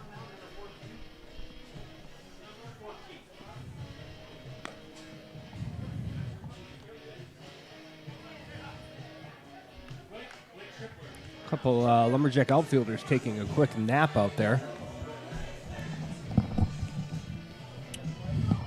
Tripler, the Tripler kid, Blake Tripler, moves from left field to the pitcher's mound. And I'm not going to lie to you, I don't know who went to left. Because nobody yet. A lot of guys just laying around. Yeah, I was saying someone's getting some good nap time in. Lincoln said he thinks it's the guy batting out of order. So we're going to find out. Josh Idem has rejoined us, so we're going to maybe hear from him what the deal was. Thought we maybe had. We did kill. We are down to one Fig Newton. We ate the whole thing. Yep. Leading off the top of the 6th inning, center fielder number 24, Austin Ewan. Austin Ewan starting out the top of the 6th. That was quite a break there. Yeah. What do you got, Josh? Turns out they were trying to build a retaining wall. Who would have thought? Who would have thought? Maybe Kevin, you could help him get the building permits. Right, we get the permits for that. No, fellas, it was it a boo? designated hitter rule, and that sometimes comes up in tournament play only because we get a little more formalized in the WBA tournament where there's no reentry anymore. So sometimes we actually play what's more like the college or high school DH rule, where you can DH for anybody instead of just being able to DH for the pitcher. So some people think that you can only DH for the pitcher, and then they get kind of confused. So, but you can DH for anybody. You can DH for anybody. Yep. Okay. So who were they DHing for? So they had. So this guy just came in to pitch, right? This guy, and then the this is left Blake fielder. Blake Tripler. I'm not sure who went into left. The left fielder, whoever that is being DH'd for right now. Okay, I'm not sure who that is. My question is, why did they bring this up in the 6th inning? Yeah, and what happened was the umpires didn't want to get it wrong, and then actually the Blake guys were kind of helping the Chippewa guys with the change. They're like, no, you should do this. So it was good. Huh. John Fry's asked. He thought they were talking about the Packers game, but I don't know. So what's happening how is Jordan Love looking, John Fry? I wish he was looking like your starting quarterback right now, John Fry. said Mr. Vikings fan. Yeah, right. 2 balls and no strikes now on this great pickup, Zach Iverson. He's been nothing but special all game. Defensively and also offensively, he's got himself a double and a walk and a fly out. Well, I know the Vikings played a preseason game today because a couple of our guys were streaming it on their phones out at the admissions table, and I walked by and said, "How's it going?" And they said, "We still suck." So that's not a good sign at all. Huh. So Zach Iverson gets himself a 1-out free pass. He's on down to first base, and we're going to go to Austin Edwards. Number 26, Austin Edwards. So Austin Edwards is in with 1 out and a runner at first base. Austin Edwards is 1-for-3 today. Singled in the first. Fouled straight up over the grandstand area. It's 0-1. Those last 3 Fig Newton cookies I just ate, yeah, they brought me back. They brought me back to life. My blood sugar levels just totally got right on line. That's why you can find them in any of your local pharmacies. Yes. What do we got? We got a balk. We got a balk. He didn't pit. He didn't pause, I don't think, huh? No, I think he did something funny with his leg kick there. I saw the leg kick. He, flipped his toe out there. Is that illegal? If not, if it's the Olympics. I clearly saw that. They didn't like that at all. They called him on that as it's like a full move to first base, I guess, huh? He did not do it there. But I saw that happen. Did you see that? He gave one of these. Yeah. A little get off my lawn kick. Get off my lawn Get kick. off my lawn. I guess that's illegal. I guess that's a balk. And it was. Their home plate umpire said, you can't do that. Runner get to second base on a balk. I don't even remember the first one anymore, Kevin, because it's been a long day. But it's the second thing I didn't know today, for sure. Oop, man down. Sniper in the trees. It's not a sniper. That's the turf monster, Kevin. 1 ball and maybe 2 he was strikes. Sticking that leg out for balance. Yeah. Like Danielson when he's on top of the It looked a little bit. top of the thing in the ocean and the thing. It looked like a little bit like Danielson on the pylon. The 1 ball, 2 strike pitch. Fading fastball off the plate. Now 2-2. No, there's we were talking earlier today, Josh, about that's why we love the game. There's always things you don't see and things that happen. You can't even believe it. Right. But it happens. Fouled away. It's sticks at 2-2. John Fry said, it looks like River Falls has a field of dreams of their own. It is dreamy. Yep. It is dreamy. It's almost perfect. The grass is always perfectly manicured at this point. Great ground screw. Yeah. You see how quickly they turn it over in between games, keeping us on time? Strike See ya. 3 looking on a I liked the Field of bell-timed Dreams. fastball. I liked the MLB Field of Dreams deal they did. I liked it. John Fry and I other liked it. friends out there. I liked it. I know there were some folks out in the Twitter sphere screaming into the void. I guess it's not the void. I guess I read it. That kind of thought it was hokey. I thought it was great. I think a lot of people learned where the state of Iowa was. Mm-hmm. Little chopper squibber out in front of the plate. That's going to roll foul. Kevin Costner gave, when he walked in, and he did a great acting job, and he had a great speech, but he blew the last line. So he gave his little, he walked in, and it was a high drama, and he looked around, and he had the ball, and he gave his paragraph. And then he was supposed to pause and say, "It's perfect." But he paused, and he forgot his line, and he goes, "It's perfect." he was supposed to just drive it home. I can't believe you're criticizing Kevin Costner on international. I can guarantee you, Kevin. television I right can now. guarantee Kevin Costner knows I absolutely just kicked that because the drama was just building. I hope Kevin Costner walks into this press box at any minute and you have to say that to his face. I would love to say it to his face because Kevin, I could have nailed that, but you're supposed to be the paragraph. You've got people on the edge of your seats, and you just go, pause. It's perfect, but he didn't do it. Popped up. It's high. Shortstop, third baseman calling and makes the play. All right. Nice job out there by third baseman Chandler Blair. Can of corn. That was a can of corn. F5, 3 outs. That was a long 4 outs. No runs, no hits, no errors, 1 left. 5.5 in the books. Still 10-5. The Osprey over the Lumberjacks. Extremely juicy and flavorful. It's also been known as the secret ingredient in I think you need to hire her, Josh, because she's really good on the PA. Lorna's fantastic. Lorna is like, I thought it was a canned commercial she was doing earlier. Mm-hmm. Final in Pittsburgh. The Milwaukee Brewers have beaten the Pirates 6-0. Well, there you go. 6-0 Brew Crew over the Pirates. They split the doubleheader. 9-0 in the bottom of 6. Hey, looking ahead to the Chippewa Falls Lumberjacks, bottom of the 6th. They're going to go top of the order. Varsho, Tripler, and Hutzler. Did you know that the J is capitalized in Lumberjacks for the Chippewa Falls Lumberjacks? That was something I was told this week. I did not know that. I know it looks like they go by the Jacks. Yeah, put a little emphasis on the J Jacks. Little emphasis on the Jacks. there. The Lumberjacks. I mean, that looks pretty good. The Jacks across the chest. It That's does. pretty good. Yep. Matt and I talked about that, too. And you can never go wrong with the blue and the red and the gray pant. Yeah, Just always solid. that is a good look. It's every 12-year-old team. I mean, it's right. The Bombers, The Red Rockets. Red Rockets, the Bombers. You got to go with the red, blue, and the. It's just always solid. You mix it up a little bit with a few different combinations, but Proud to be an American. Sorry. yeah, it's kind of like that. Yeah. Right? Yacker drops in there. It's 0-1 on Jake Varsho. Real Jake is 1 for 3. Rib Lake's just a good baseball place. You talk about Chippewa and Rib Lake. It's just good baseball towns. We've had the opportunity to go out there for playoffs. It's been a minute since we were out there, but a couple different WBA tournaments out there. And Herb out there flipping the burgers. I asked somebody coming in, is Herb still flipping the burgers out there? Absolutely. Herb Scheidhauer and What'd you say? good folks. Herb. Yeah. I realized I was getting long with my story, and it was time to stop talking. No, Scheidhauer? Scheidhauer, yep. It's Herbie Hancock. Sherby who? Herbie who? That's good. No balls and 2 strikes on Varsho.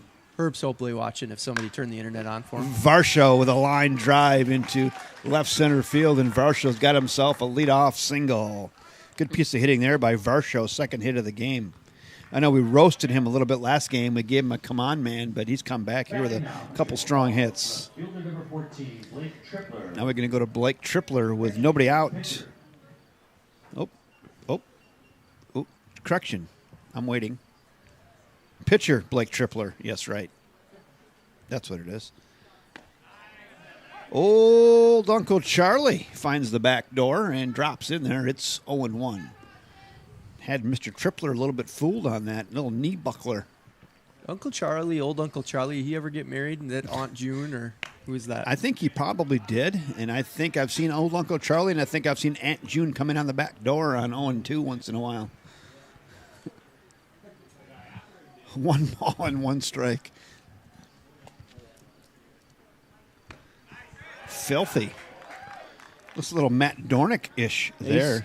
He's starting to settle in, putting up some zeros.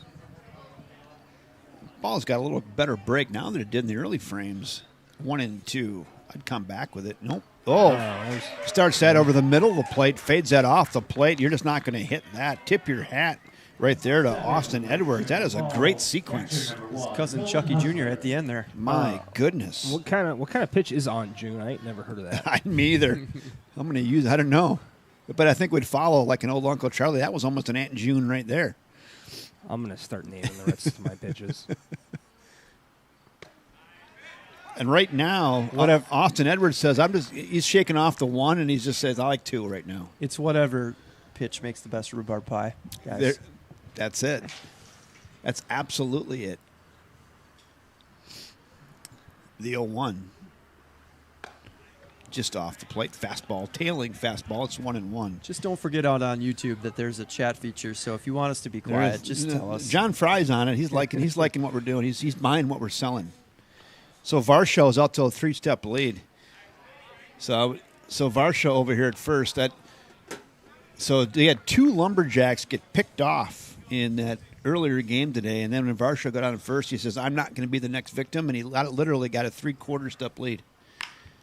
It'll flare to the left. That's going to get down. That's going to duck snort in there. Runner's going to hightail it to third. I think he's going to make it. Good. He is in. Great slide, great hustle by Varsho. Again, I've got on Varsho a little bit, but the kid's an excellent baseball player. Nolan Hutzler with a single. Something to finish my story, so Jake Varsho gets himself a 1/2 to 3/4 step lead off of first base, and we did a close-up on it, and we gave him a total come on, man. Come on, man. It's come on, man season, just about. Yeah.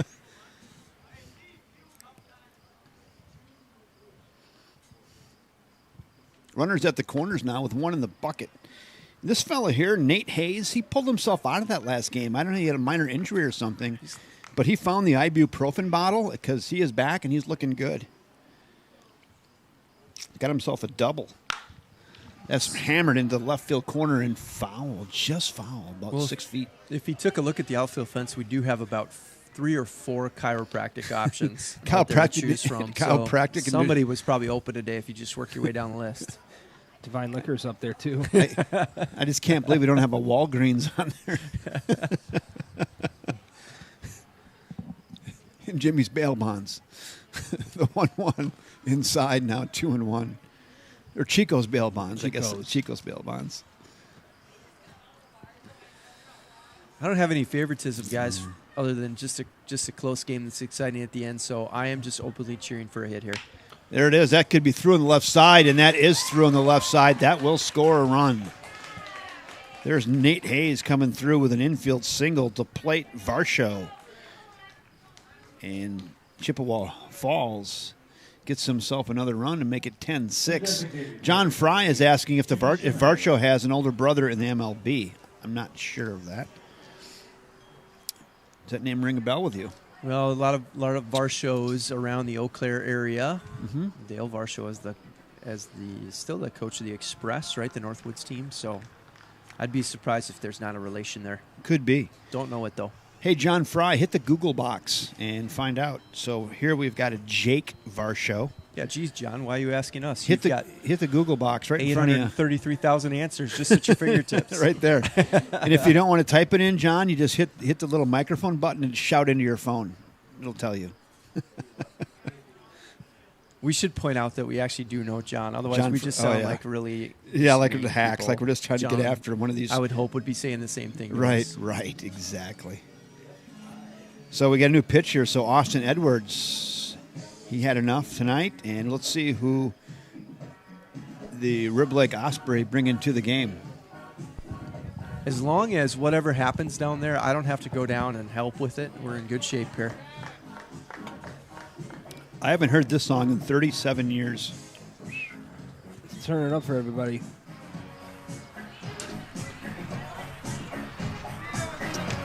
Just a ballpark There we go. update on who's babysitting my kids now that those guys have left. It is now currently my iPhone and the iPad, which are babysitting them in the press Oh, box. perfect. So John Fry gives me an acronym, and I don't really. I'm going to be honest with you. I don't know what it means, and it might be something not good. I Yeah, don't know. don't just read it out loud. It, That's how you get kicked off the internet. I guess. It's just 3 letters that don't mean anything, so I don't know. GTS. What does that mean? I don't even know what that means. So I'm not going to get kicked off, so I literally don't know. See, we're all thinking we're trying to put that together. I don't know. Should we know what that is? Should I know what that is? Am I like just my brain numb? Yeah, it's good thinking, Steve. Yeah, there it is. Thank you. Yep. Who's our new pitcher, Kev?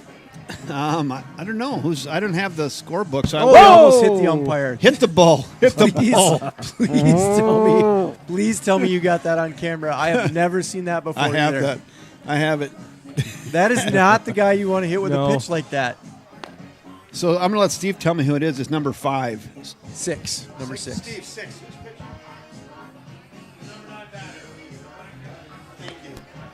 Thank you.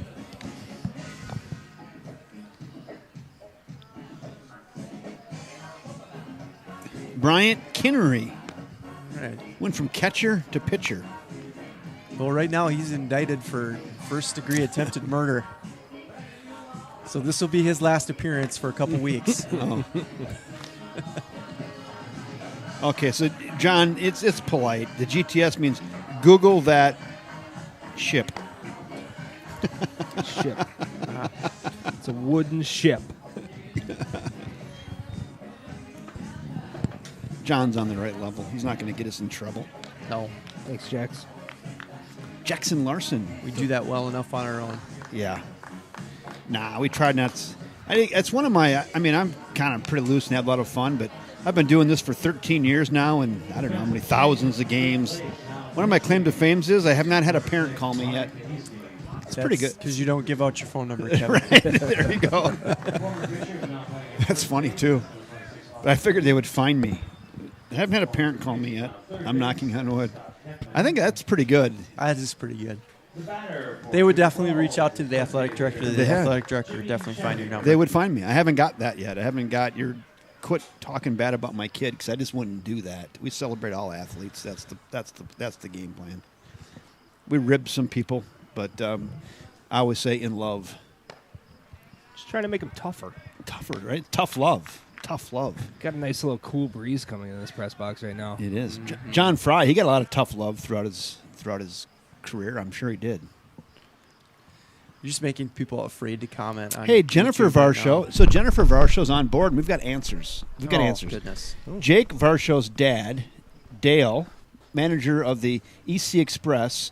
Cousin is Dalton Varsho, catcher for the Arizona Diamondbacks. There you go. And then John Fry, you're late. Now John Fry comes with it off the Google box. We got it right from Jennifer Varsho. So John, take a back seat to Jennifer. It's not often you see a guy foul a pitch off his back. Yeah, how did that happen? Jennifer, thank you. That's interesting. That's good stuff. And John Fry, hats off to you for picking up on that, John. Great job. It's our Legion of Loyal listeners. And actually, the audience is growing here on a beautiful Saturday evening. That ball gets away from the catcher, and the runners will advance down to second and third. It's probably because they've all been listening to their police scanners and heard about almost hitting that umpire there. 2 balls, All 2 right. strikes, 1 out. It's 10-6. Okay, I'm going to ask both of you guys this. Do you think 10's enough tonight here? No. No, things are getting weird here. Things have been getting weird. I know Matt said early in the game, he said 13 was the number. 13. Second inning, he said that. Matt, you've seen a lot of baseball games. I trust your judgment. He said 13's the number. He said Dalton is from Marshfield, Wisconsin. Oh. These guys hate getting hit. Yeah. That's one thing I've observed tonight. So I know a guy they'd love to face. Third baseman number 2, Chandler Blair. A few of them. So Schimenauer hit by a pitch. Bases are juiced.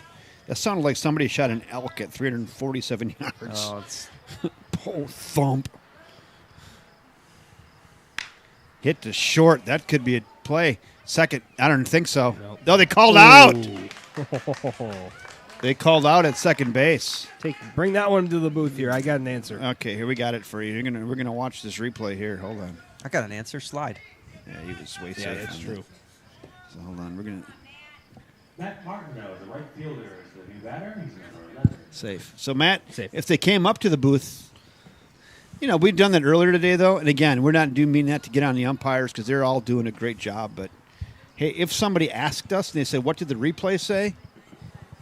I think he was there, but the safe call is out. We talked about that earlier today. Yeah. The Trey safe Larson call pointed is that out. Yeah. The safe call's out. We actually, in Kangaroo Court, fined last night's field umpire $1 for a mishap that happened with the relief pitcher, and he did pay it.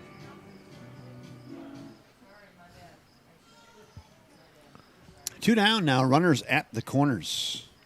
So Blair reached on that fielder's choice. Second out at second base, runners at the corners. 10-7. And a run score there. Got to get caught up. Everybody's yelling at their screen. Add another run. You only have us at 6. I'm getting there. And there's 2 outs.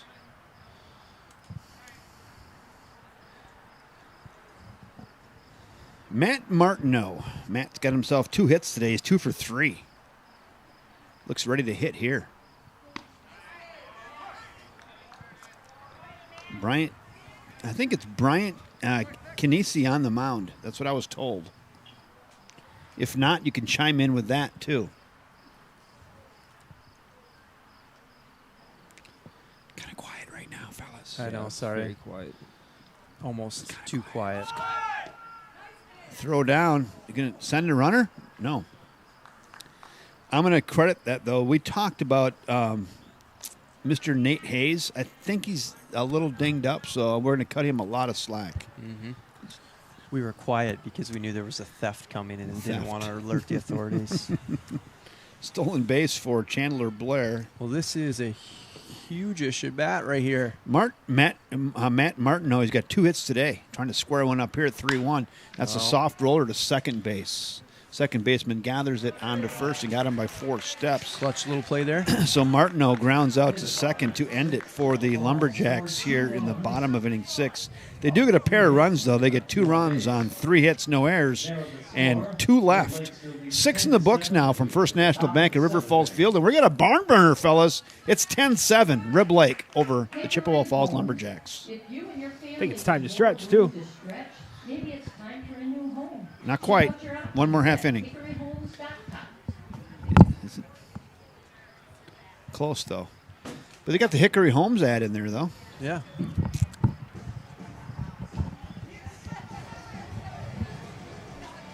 We're going to the top of frame 7, 10-7. Matt Dornick said 10's not enough. Tend to agree.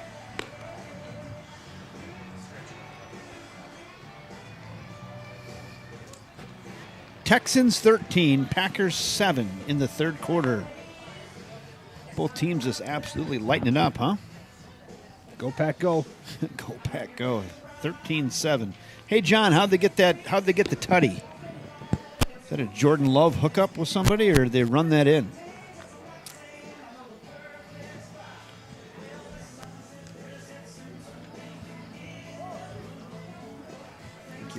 If you're looking ahead to the top of the 7th for the Rib Lake Osprey, it's Bryant Kinesi, and then back to the top of the order to Zimbo and then Ewan. Rib Lake Osprey. The pitcher, number 6, Brian Kinnisley. I'm going to be off the grid here for a minute, guys. Okay. Collecting some scores from around the state Ooh, for do it. League update. Steve-O here. Do it. All right, here we go. Top of the 7th, getting the gut check time. This game's getting kind of fun, actually. I'm with you, though. It's going to have a weird ending. Anybody feel the Scooby-Doo ending coming up here? It's late. I'm tired. These are the things that happen.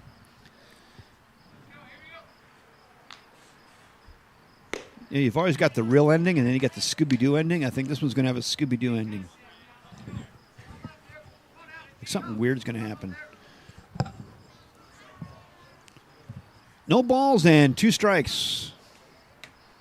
A 9-hole hitter, Bryant Kinesi. The pitch. Softly hit right side. Check swing. That's going to be a tough play. Gathered under first. Got him by a step. Great play out there by second baseman Levi Ewan. I went to the wrong team on that. Luke Franz getting it done.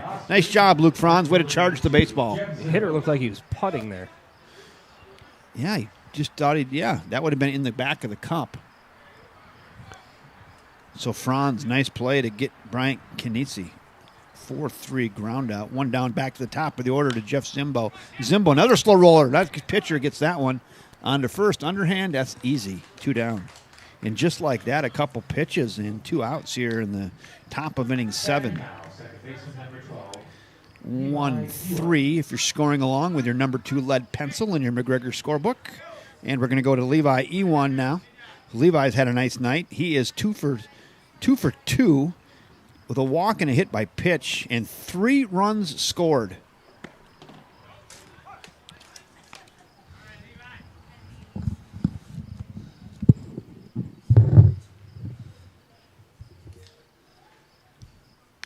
Fouled straight back. It's quickly 0-2. Jordan Love did throw a touchdown. A tutty. That a baby. Jordan Love. He's going to get 3 games of a lot of action, I'm guessing. The Packers will evaluate what they have. Find out if they need to get something in the offseason or not. Scott Morissette in the house.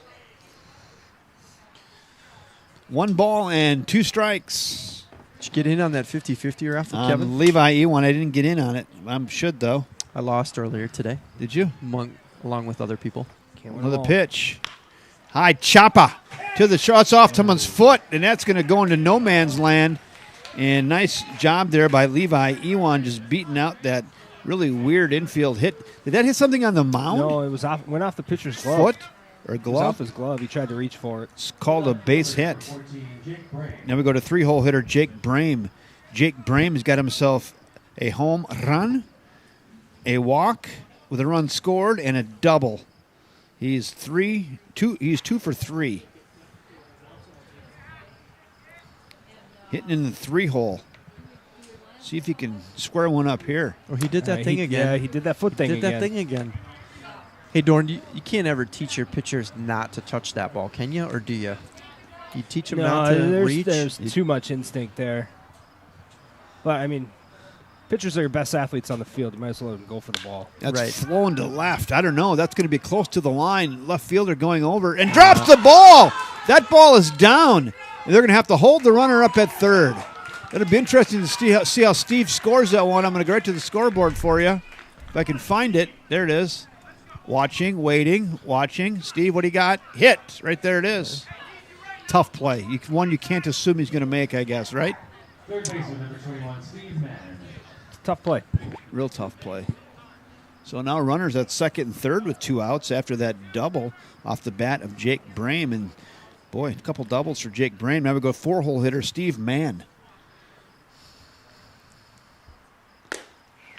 High gas, high and away. 1 ball and no strikes. Yeah, you got a pretty good look at that at home. I was all over that like a pack of dogs and a 3-legged cat and in and out of the glove of the left fielder, but he had to go a long ways to the line. And he caught that 3-legged cat, and then he just dropped He him. dropped him. He dropped Let him the like 3-legged cat bloop, live. bloop, bloop, bloop, bloop. Yeah, Nice right. guy. Let him live. This is a big situation here for the Jacks because you do not want to get some momentum, get some runs, creep closer, and then give them right back. So we'll see what happens here. Oof.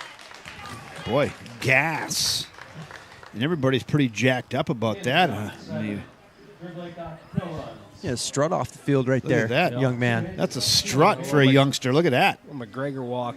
That is. That was boop, boop, boop, boop, boop. Nice strikeout on the 4-hole hitter, Steve Mann. Yeah, and some pretty The good looking kid. swings by Mann there, too. It wasn't a bad at bat at all. The kid, Blake Tripler, just pours that fastball in on the outside corner. It gets Steve Mann, the 4-hole hitter, for the third out of the inning. Tell you what, Rib Lakes, they threatened, but they get no runs on the 2 hits, no errors, 2 left. 6.5, still 10-7. Osprey over the Lumberjacks. Now we can stretch. Time to stretch. I'm stretching. Can't believe all these kids are here singing that out past their bedtime. See you, John. John's out. He's seen enough.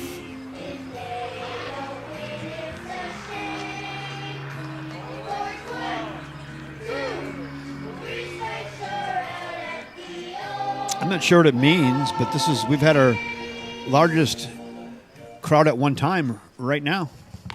It's over the 40 mark, so. Somebody heard we were out here talking about Fig Newtons again. Fig Newtons. Got any more of those, Dorn? No, they're gone. Nice job, guys. Here we go.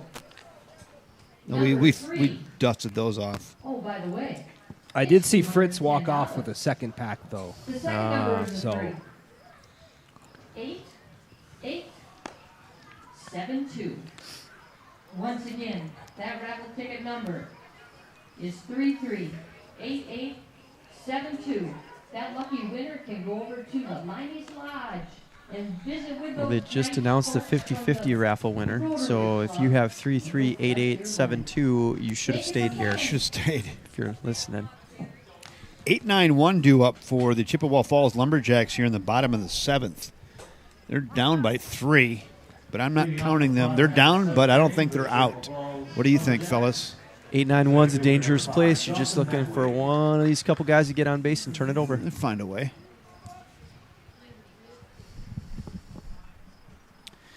Here we go. Dawson Mathwig. Reached on a fielder's choice twice and hit by a pitch. He's been on 3 times, actually. He's still looking for his first hit tonight. That's off the plate. 1 ball. Bryant Kinesi on the bump for the Rib Lake Osprey. That's high and tight, 2-0. Good eye there by Dawson Mathwig. Center fielder for the Chippewa Falls Lumberjacks. Oh, I missed a pitch in there because I thought it was 3-0, but that's 4 straight, and on down to first goes Dawson Mathwig. Second baseman number 3, Luke Franz. Now we're going to go to Luke Franz, not to be confused with Hans and Franz. I'm Hans. This is Franz. We'll pump you up. Pump you up. Pump you up. That's a way. 5 straight balls for scoring along at home. Probably take to get a strike here, Josh. What do you think? Yeah. Coach, skipper? We're sorry, I got visited by my daughter. We're on the 9-hitter, right? Yeah. If you 9-hole don't, you need to. You need to find $1 at the end of the night. That's called a strike. That's not in the hit me zone anyway, so it's 1-1. Yeah, your role in the 9-hitter is just be pesky, drive the pitch count up, turn it over in a good spot to your meat. Get a Q next to the at-bat for quality at-bat. Runner goes. Great jump, throw down. He's in easily at second base. Stolen base for Dawson Mathwig. Great jump.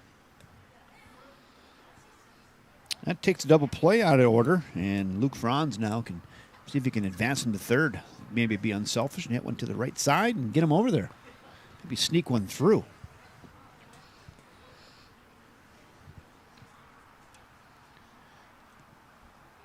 Speaking of right side, you can see at home, too. That's a big gap between the first baseman and the second baseman. Notice that second baseman likes to just play kind of up the middle. Even their double play depth, he's a little more on second base than you see normally. That's his spot, I guess, where he Yeah. feels comfortable, where his range is. Away and back-to-back walks. Pitcher goes palms up, but I'm not sure what he's complaining about there because that wasn't close.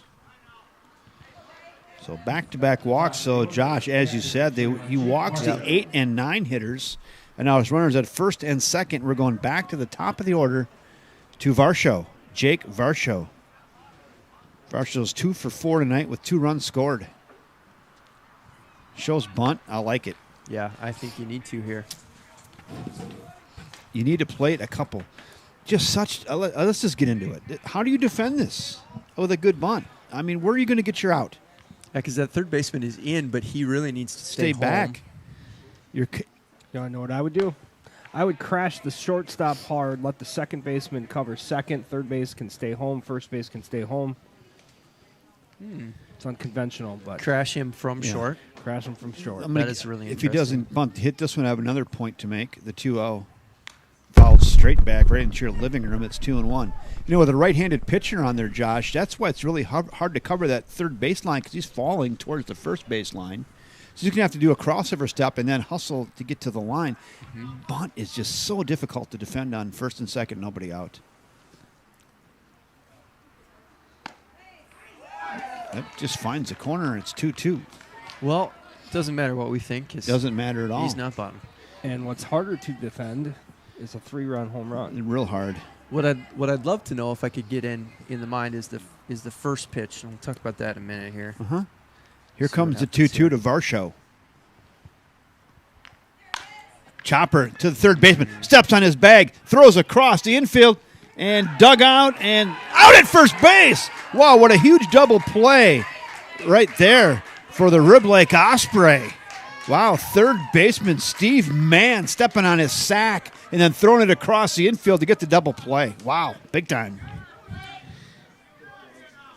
So I was thinking about that first pitch. He took that first pitch and showed bunt. But right there'd be no reason to try to draw the third baseman in on that first pitch. If you were taking all the way, sometimes you'll draw that third baseman in so you got that hard one gets through, but he has to stay home anyway. Just interested in what the approach was.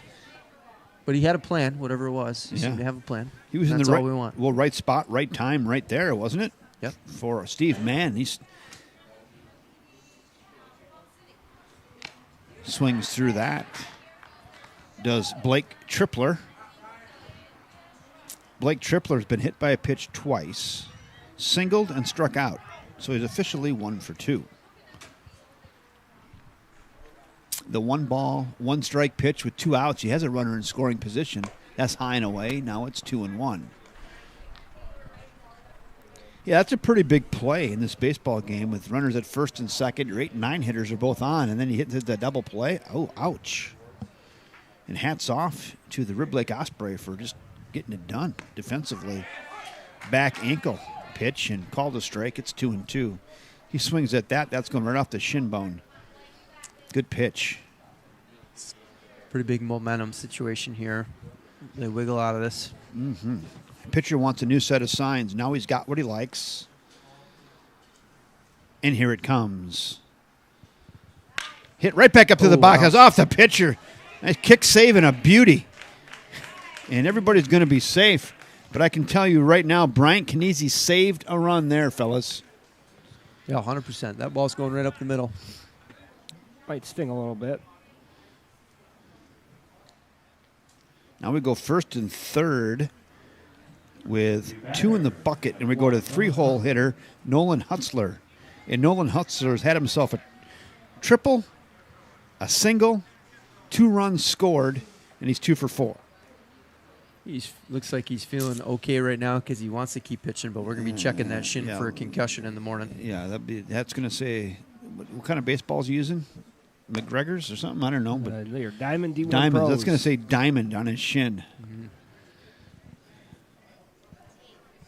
He says, I'm good. This ain't nothing. I'm ready. I was born ready. Rub a little dirt on that. We're good to go. Runners at the corners. Big juncture in this baseball game. And I tell you what, Bryant Kinesi and the Rib Lake Ospreys have their handful. They're at the 3 spot in the order. The Boppers. Check swing. No, he did not go. And called a strike. Good pitch there by Bryant Kinesi. Wow, it's kind of fun, isn't it? Yeah, go ahead, Norn. Sorry. That's all I had was yeah. Oh, I wonder if we're going to see this guy run at first too, just because they've started to kind of run at will here. Thinking about He's it. dancing. Ooh. Pulled that on like a 44 regular wedding coat. He's on down to first. He says, I'll wear that. Here. Good. Well, we were out of trouble, and now we're suddenly in trouble again with 2. First baseman, number 17, Nate Hayes. Bases are loaded, and we're going to Nate Hayes.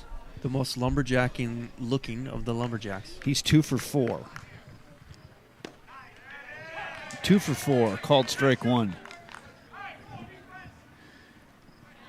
Yeah, he could be on the front of their program. He's no balls and a strike, 2 outs from the windup. Here it comes. Falls straight back, and Bryant Kniese doesn't mess around. He says, I'm going to work ahead. A couple old number 1s, and he works ahead. No balls and 2 strikes on 4-hole hitter Nate Hayes. Everybody is exactly where they want to be. Bases loaded, 4-hole hitter up. Bryant Kniese says, I want the rock. Stares in, peers over the mitt.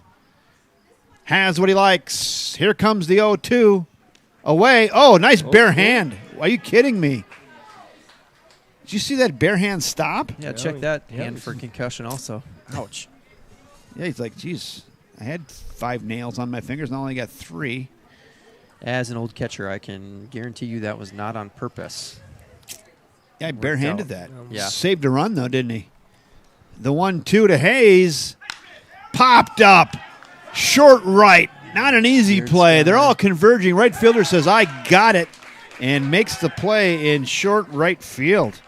And the Lumberjacks can't convert on the bases loaded. And the Osprey are out of it. Not that I'm pining to get out of here. It is only 9:20. Feels later than that, being out here all day, but that was a long inning for a 0. That was a long inning. So they got no runs on all of that. No runs on 1 hit. There were no errors and 3 left. 7 are now in the books from First National Bank at River Falls Field. And the score remains the Rib Lake Osprey 10, the Chippewa Falls Lumberjacks 7. We're going to the 8th, fellas. Defeated Minocqua 9-1. And over Eau Claire, looks like Brill has defeated Tri-County 2-1.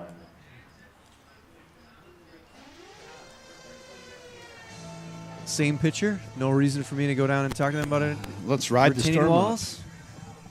So, Josh, if you get an email or a text or a call about where was that last game that's not on YouTube, I did get a message pop up that said it's blocked worldwide. So I got to go back and I got to scrub off a song or 2 off of there. Oh, sure. That happens once in a while. Yeah. So someone says, "Where's the game?"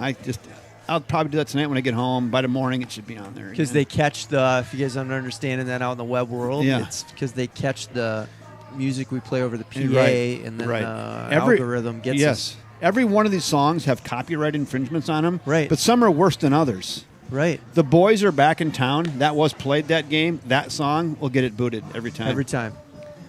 So The Boys Are Back in Town is one that some record label or somebody's got. They're strict on that one.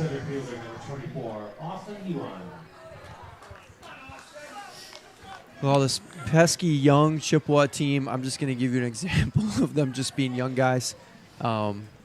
This is old guy to young guy, so that they just threw it around there. The third baseman, you usually just throw it back to the pitcher. You hand it to the guy. He spiked it at him like a basketball. And I tell you what, as a 40-year-old, if I was pitching and my third baseman did that to me, I might throw it right back at him. I don't think I'd pick it up. No, they're just having fun. Kids, right? Austin Ewan ahead. 2 balls, no strikes. The pitch. That one's going to find the corner. Now it's 2-1. Why did your guy throw 2 balls right away? It's because you spiked the ball when it was time to pitch. Blake Tripler digs a little deeper into the mitt. Rocks, and here it comes. That's high and tight now, 3-1. Rib Lake Osprey trying to extend their lead, their 10-7 lead. Not comfortable yet. Blake Tripler, the lefty. Looks comfortable. He's got what he likes. The 3-1. Just down, and a leadoff walk. Leadoff walk for Austin Ewan. Just a little crowd of folks from Rib Lake out there making the long trip. Vocal out there in the stands, and then Vocal. This has been a great pickup for the Rib Lake Osprey and Zach Iverson. He's been on 3 times tonight out of 4 at bats. He's got himself a double and a couple walks. Anybody know what team he's from? Interwald. Interwald.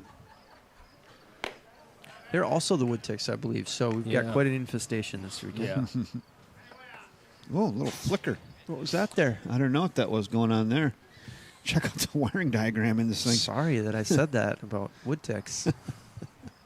The 1 ball, no strike. Runner goes. Great jump. I think he's going to have that stolen, and he is in. In at second base. Stolen base for Austin Ewan. He says, I'll take what you give me. And it's a flat stolen base for Ewan. Runner at second now with nobody out. And Zach Iverson ahead in the count, 2-0.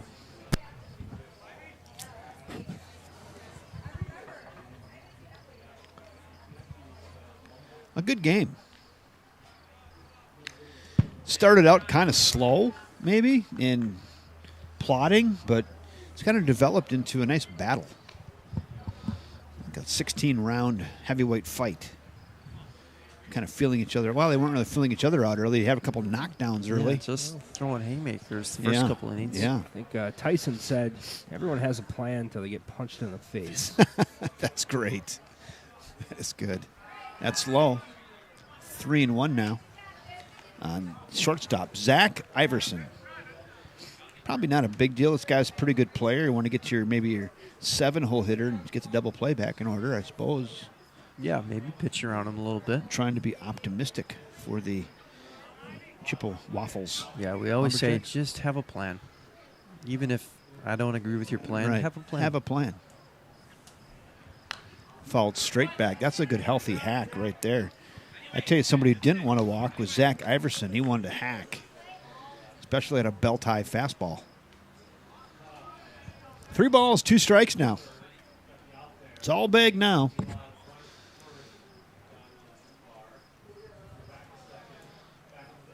I'll give you my Booger McFarland for the night. Hey, fellas, every pitch is big now. Yes. Right there. He knew it, too. That's a great pitch. What do you call that? Right down Hanson Drive? Right down Kevin? Hanson Drive. That one was right down Hanson Drive, wasn't it? Just looking for something Something else there, and which happens. 26, Austin Edwards. so strikeout looking, 1 down. Yeah, that was. Yeah, he was definitely looking for something different there because he's a great hitter. Yeah. And just froze Zach Iverson. Now we go to Austin Edwards. Austin's got himself a hit. He's 1 for 4. 7th spot in the order. If you're keeping track, it's kind of important information. 1 down. We're in the top of the 8th.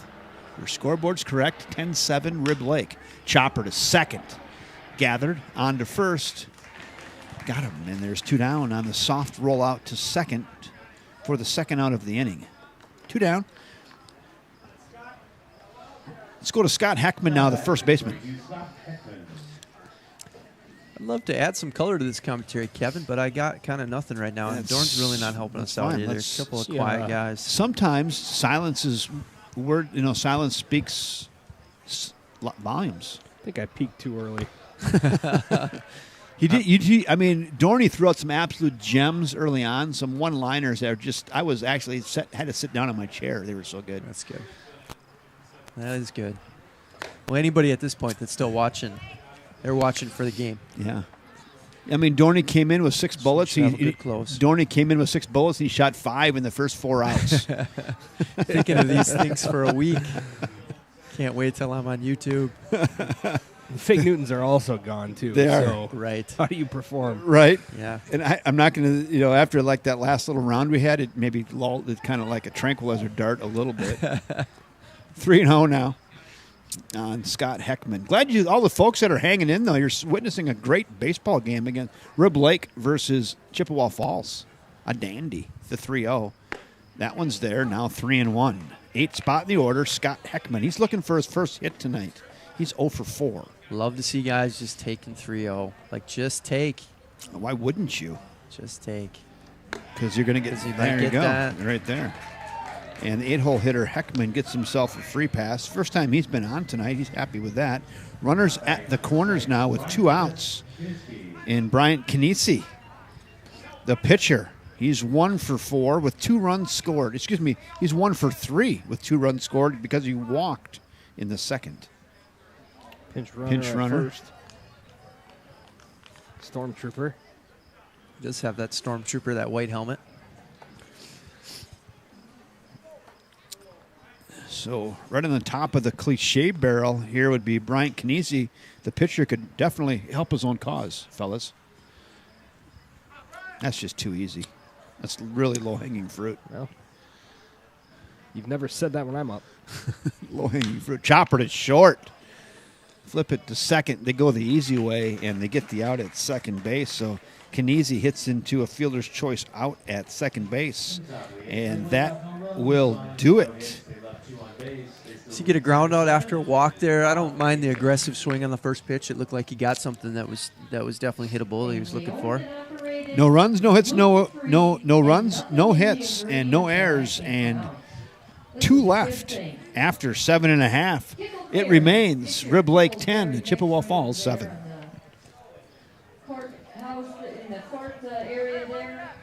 Running out of outs, huh? Yeah, where are we going now? Bottom of the 8th? Bottom of the 8th. All right. And Chippewa Falls got 6 outs to find 3 runs. I think they might. They may. You might. They may.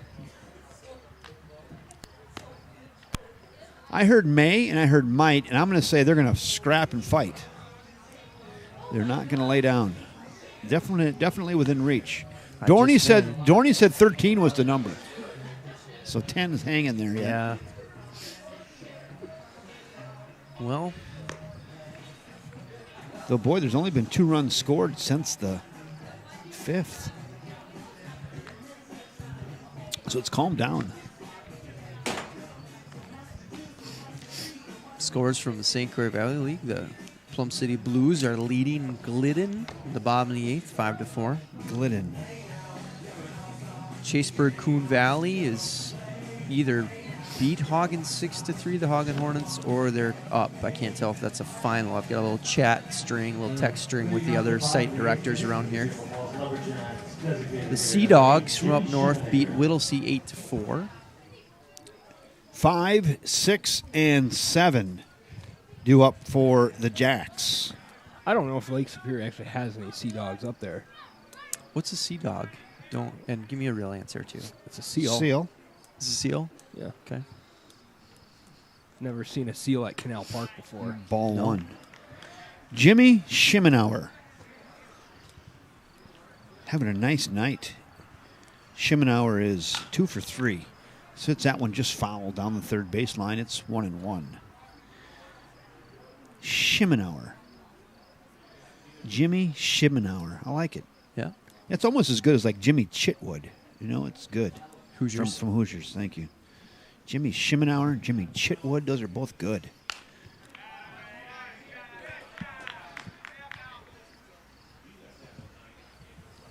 One and 2 now on Schimenauer. Bryant Kinesi in relief of Austin Edwards.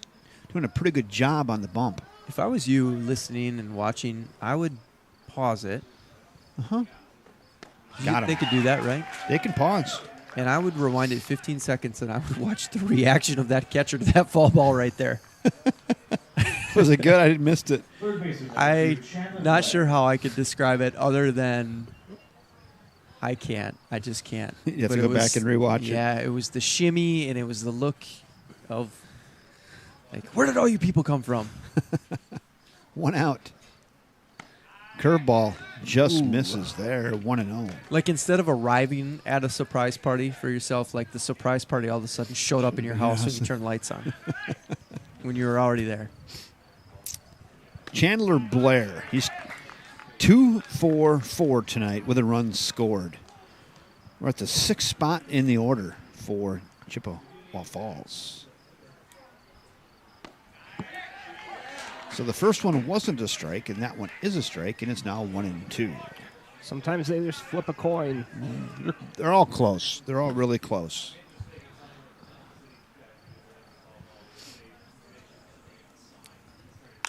fouled away. That's a good hack there. That's up and out of play. It's headed to the bleachers. That's 26 rows back down the right field line. Ushers are over, and thumbs up. Everybody's okay. Kids are still out there chasing those fall balls. They doing are. an awesome job. They are. Got him. Boy, Bryant Knizzi's all jacked up. Gets the second strikeout in a row here in the 8th inning, and quickly 2 down. We're going to go to Matt Martineau. He's got that Uncle Charlie and that Aunt June working for him, both of them. Wow. It seems like he's almost getting stronger as the game goes on, is Bryant Knizzi. Feeling very comfortable. He's settling in.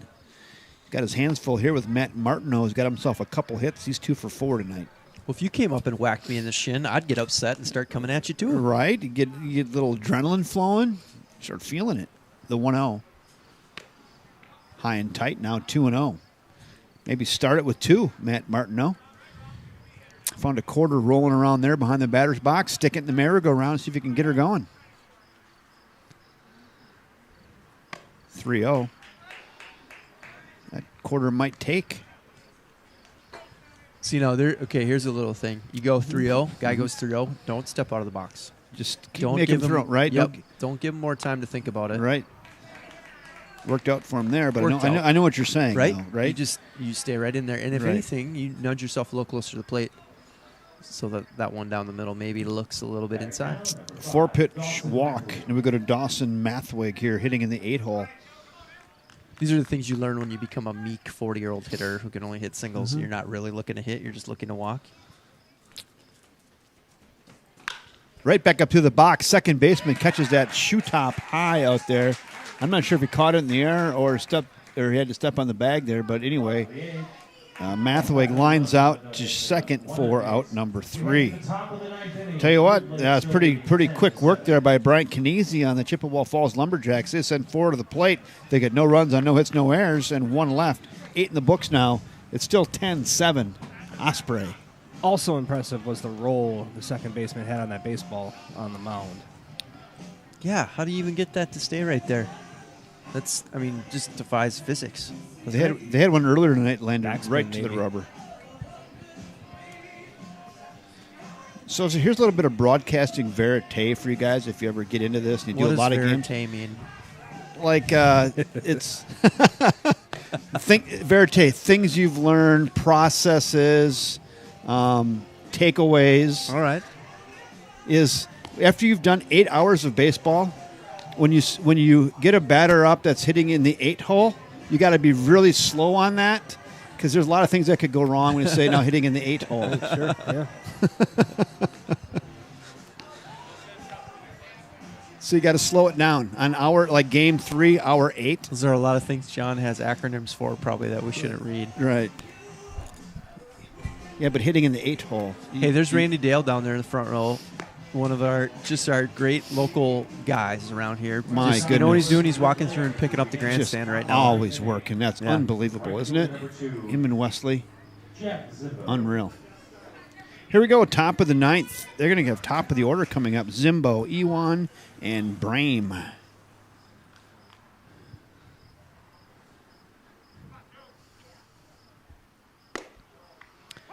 Nice fastball up near the fist. It's called the strike. It's 0-1. We're just going to say that's a strike. Blake Tripler.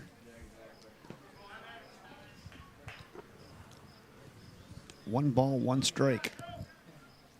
The leftily, Tripler. He's done a nice job. Pitched scoreless innings. Nothing more else he could be doing. He'll hit towards second off the end of the bat and right at the second baseman. That's, if I said soft fly out, that would be fairly descriptive. Hey, they just included the first baseman and around the horn. Has that been happening all night? And I haven't realized. I haven't been paying attention to their round. I don't know. Well, more things to just rewind and take a look at I once never we get the copyright off this game. Because when that happens, I'm over here looking at my computer changing outs and innings, so I didn't see that. Speaking of pop-ups, that one's going to possibly be playable near the dugout. There are a lot of people giving chase. Pitchers over there, and no one can quite get it. So Charlie Griffin, he said he loves to get those. He knows how difficult that is for the catcher and first baseman to get that. He goes, I just like getting those, he said, and often I do get them. Tell you what I do. If there's a pop-up, I'm running in the opposite direction. And it's funny that Charlie has said that since I've never seen him catch one over there, ever. Yeah, Not one time. and he gave me a story about how he said he made the catcher mad because the catcher said he wanted it. Was this in like 3rd grade? I don't know when, but Look at this person driving up with a light on their bicycle right now. What is going on here? 0-2 on Levi Ewan. And I kind of agreed with Chucky Batts on that. I mean, the pitcher on like a play right it's his there, ball. he's probably got the better angle, and he's got the better glove to catch it than the catcher. Yep. First baseman's got to go a long ways. And you got to be a pretty eager pitcher to get over there, but Yeah, I ain't making that run. Chucky Batts says he likes that play. Mm-hmm. I'm just repeating what he said now. So No, it's fine. We love Chucky. and I can see him giving the effort. Yeah, 100%. The 1-2, that 59.5 footer skips in there. It's 2-2. Pretty confident Chuck's not watching, so we Oh, can say he whatever might we be. want. He I might would be. actually love him to be. Chucky Batts, I'm telling you. So I don't know if I should even. Chuck, I want to know where and when you made that catch. When he was in high school, he was helping run cameras for me for basketball like 6 years ago. Oh, cool. Yeah, he was dependable. Yeah. So I was talking to the new athletic director. He said, you should get high school kids to help. I said, there's only been 2 high school kids in the history of your school that have helped me, and one was Charlie Griffin. That was dependable. Scorched to short. That's off the toe and into left field. Anyway, Charlie was very dependable. He showed up early every game. He stayed late. He helped. I mean, it was pretty impressive. That's like Charlie for us. It's pretty That's impressive. what kind of player he is. So- So the fish. Levi Ewan with a hard single off the foot of the shortstop, but you got to give that a hit. Yeah, that's the 70th consecutive time I've watched a guy not be able to catch a ball with his foot. That's 4 hits tonight for milestone. That's 4 hits tonight for Levi Ewan. Good He's day. 4 for 4 with a hit by pitch and a walk.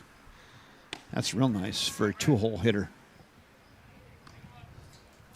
Jake Brame, he's homered, doubled twice, and grounded out and walked. So he's officially 3 for 4 with a walk, 2 runs scored, and a couple ribbies. If there's a guy that's going to hit it into that net in the next 5 minutes, it's going to be this guy.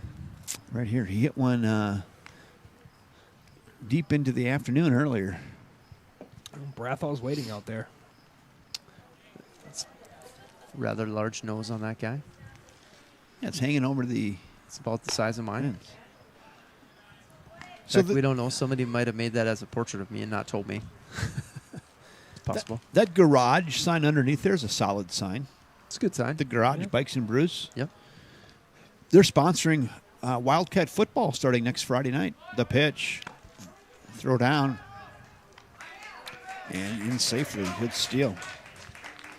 So we're going to do a segment to the garage is sponsoring Wildcat football. We're going to have the garage gridiron grinder of the game. Ooh. Stolen base. On to second goes Levi Ewan. Those 4 Gs if you're scoring at home. I had to count them. It with took my me a while to fingers. think of that because I was looking for a lot of references. There's not a lot of things that would go with it, and I don't know. Yeah. You Google synonyms and all that stuff and football terms. And nothing was coming, and then that one came, and I'm like, that would be actually good. Think we're going to give them like a bike sprocket that says gridiron grinder. Ah, yeah. 3-1 pitch. Here it comes. And Jake Brame is on via the free pass. Not the worst thing he could have done there. I was going to say the same thing, and it's first and second now with 1 out. We're going to go to the 4-hole hitter, Steve Mann. Steve Mann hitting in the 4 spot.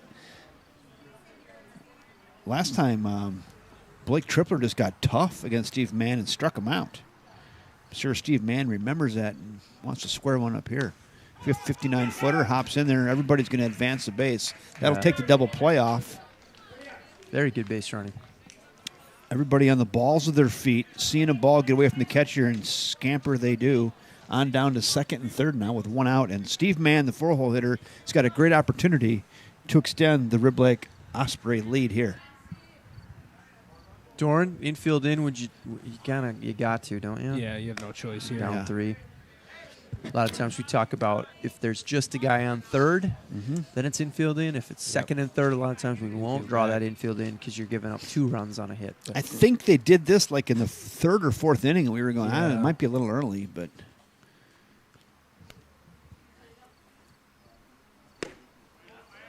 Just down.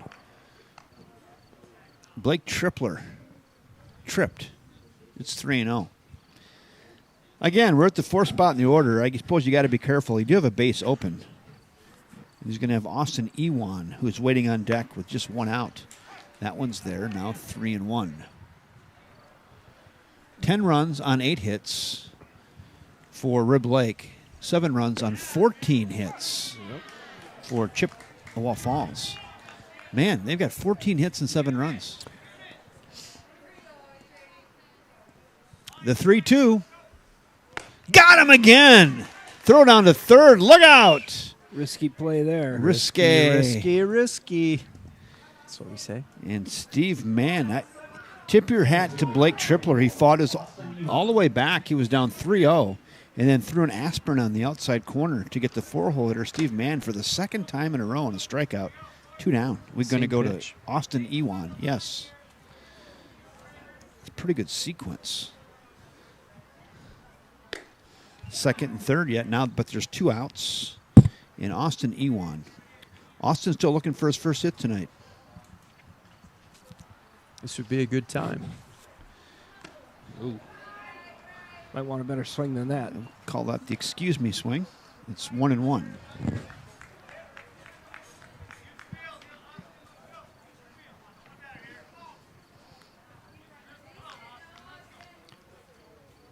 The 1-1 pitch. Little cue shot. Third baseman. Oh, dives and can't quite get it. I'll get over here and look at it now. His third baseman laid out right in front of the dugout. He hit about a foot in front of his glove. That's a great effort over there by third baseman Chandler Blair. It's kind of an interesting route because it had some weird spin on it, and I'm not sure if he read exactly where that was going right away. Went in a circle a little bit. Absolute cue shot. Yeah. 1-2. Tripler rocks, and here it comes. Great block. Ball gets away. That's going to play to run. That could be a big run. Now, he calls for the deuce ball there, and that's the risk, right? That's the risk. Think he wants a do-over on that? Yeah, I wasn't happy. Threw his mask and helmet pretty aggressively there. Not a lot the catcher could do with that. That'd be the third thing I've never seen before is a catcher just chuck all of his helmet off after. Softly hit. That could be a tough play, too. Gathers it, flips it. Got him by a step and a half. Nice play by Tripler on a 1-3 putout against Ewan, and a pretty tough play and a soft roller for the 3rd out of the inning, but not before. The Rib Lake Ospreys do play to run. They get 1 run on 1 hit. No errors and 1 left. 8.5 in the books. 11-7. Rib Lake. Well, Dorn, how much are you looking forward to us having to empty the garbages at the end of this game?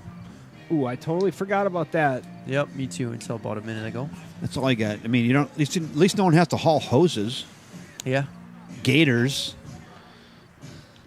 This time of year, the garbage cans are ripe around here, Kev. Yeah, they get ripe.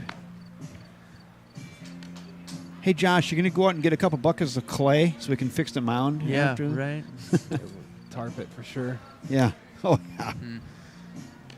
No rain in the forecast, but you just never know. No. You can't take that So kind we of a got tarp. risk. You got the stakes. We'll get the stakes. The ground's really hard. Do you have a hammer? Let's get the. Yeah, I don't the old miss days. that. The I old don't days, miss it. right? I don't miss it, and God bless all of you that are still doing it, you know.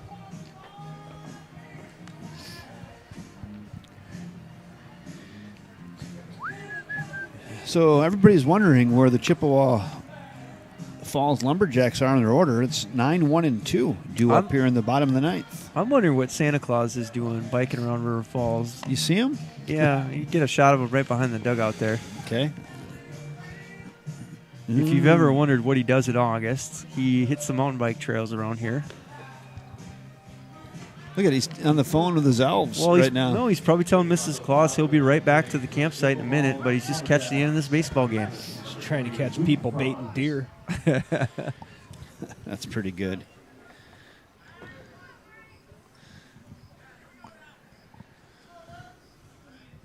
All right, here we go. 9-hole hitter.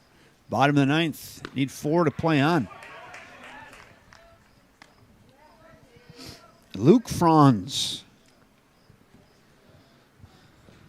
Luke does a good job taking the first pitch, taking a strike. Just need runners. 0-2 finds the corner there. Not a lot he could have done with that anyway. Yeah. It's 0-2. But then the guy comes out and does that, and you go, ah. Right.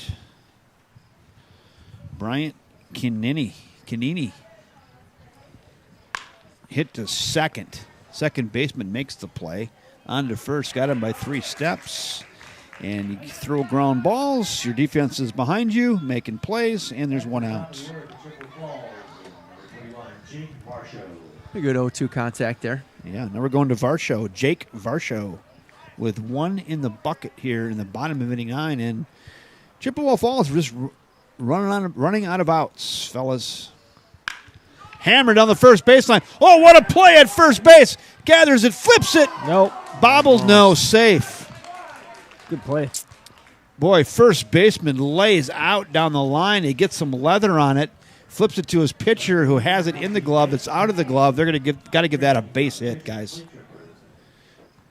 So Varsho with a hit, and he's on. Tying a run now is a couple deep, but we're getting there with 1 out. Viewership's going up. Everybody's checking in to see the ending of this gem. Like I said, it could be a Scooby-Doo ending. We'll see. Yeah, I'm not so sure looking at my text string here that we're not the last one playing right now.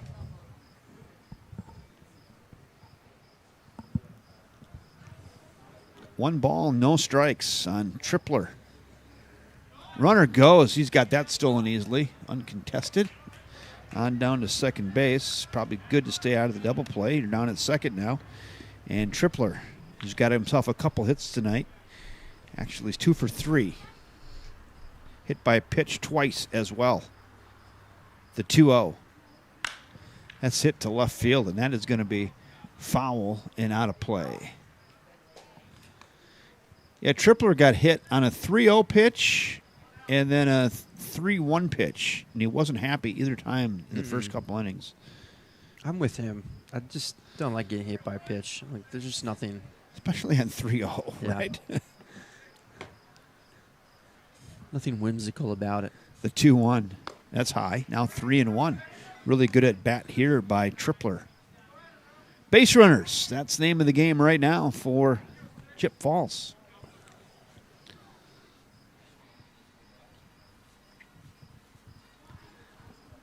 The 3-1. That one's fouled up and out of play, and we'll go to 3-2. I think that was one Tripler wanted to drive somewhere. Pretty meaty, thigh high, inside half, and he fouls it away, and it's 3-2. Jake Varsho out to his lead at second base.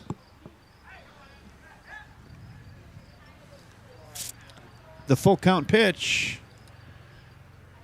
Oh, nice play. Nice hit down to third. What a play. Throw across. Safe.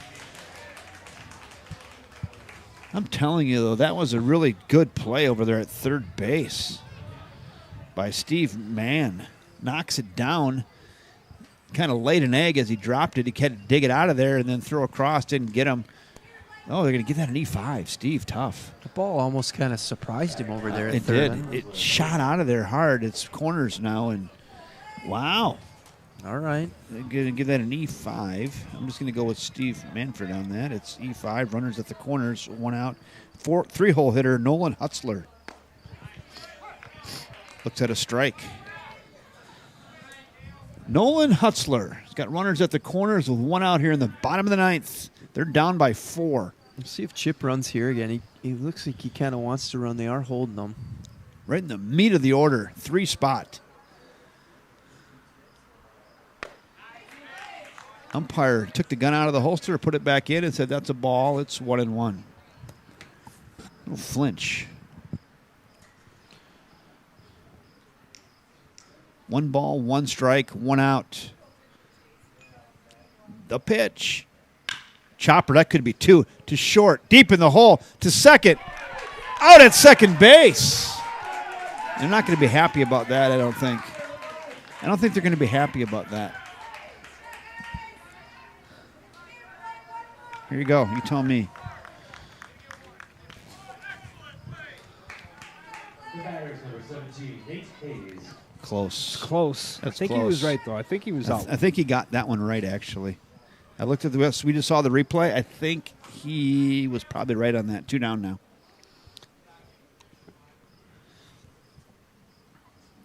Fielder's choice. 10-8. That run did score. That was a good pitch. So 10-8. I got to get over here, do some cleanup. 10-8. Down by 3. Tying run on deck. This is Hayes. Nate Hayes. Hindsight's 20/20 there, but you know, conventionally you don't usually run that guy. You need runners. You don't want somebody to get thrown out, but they haven't been thrown out in so long. Then if he's on second and that ball's up the middle, that might be a hit. It's baseball. It's hard to any sport, right? But it's hard to always pull the right lever. So a couple times tonight, Chippewa Falls has had those really close plays at second base. They're going to look back on those. They'll be reviewing the YouTube tape on that, checking those out. This one, though, looking at it, was a lot closer than the first one. I'll just say that. This one, I think the call was correct. The one earlier in the game, arguable, but they're making the best calls they can. 2 balls and a strike on Hayes. A little tardy there, now 2-2. Chippewa Falls now down to their last strike.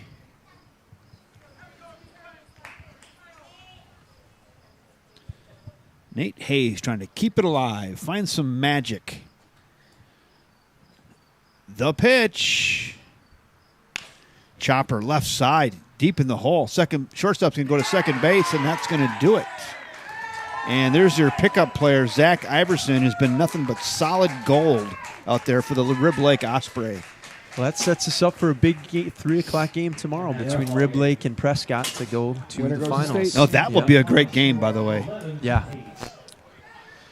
So I'm going to need some help with that second game tomorrow, Josh. So if you know people that want to help, so Dorney, if you come up here, maybe do some play-by-play. Like my birthday party, which I thought was today for my granddaughter, is actually tomorrow, at got it. 3:30. So Okay. I can get everybody going tomorrow for that second game, but I probably should go and spend some time with. Yeah, the we'll send some guys up. Okay, so that goes 6. If nothing, those of you in Rib Lake that are listening will at least get the camera turned on, get the main camera, and then hopefully our guys will join some commentary once we're I've ready seen to go. Dorney do play-by-play. He's We can pretty do good. play-by-play. He's good. So I'll bring it with me tomorrow. yeah. I've been waiting my whole life to be asked, says.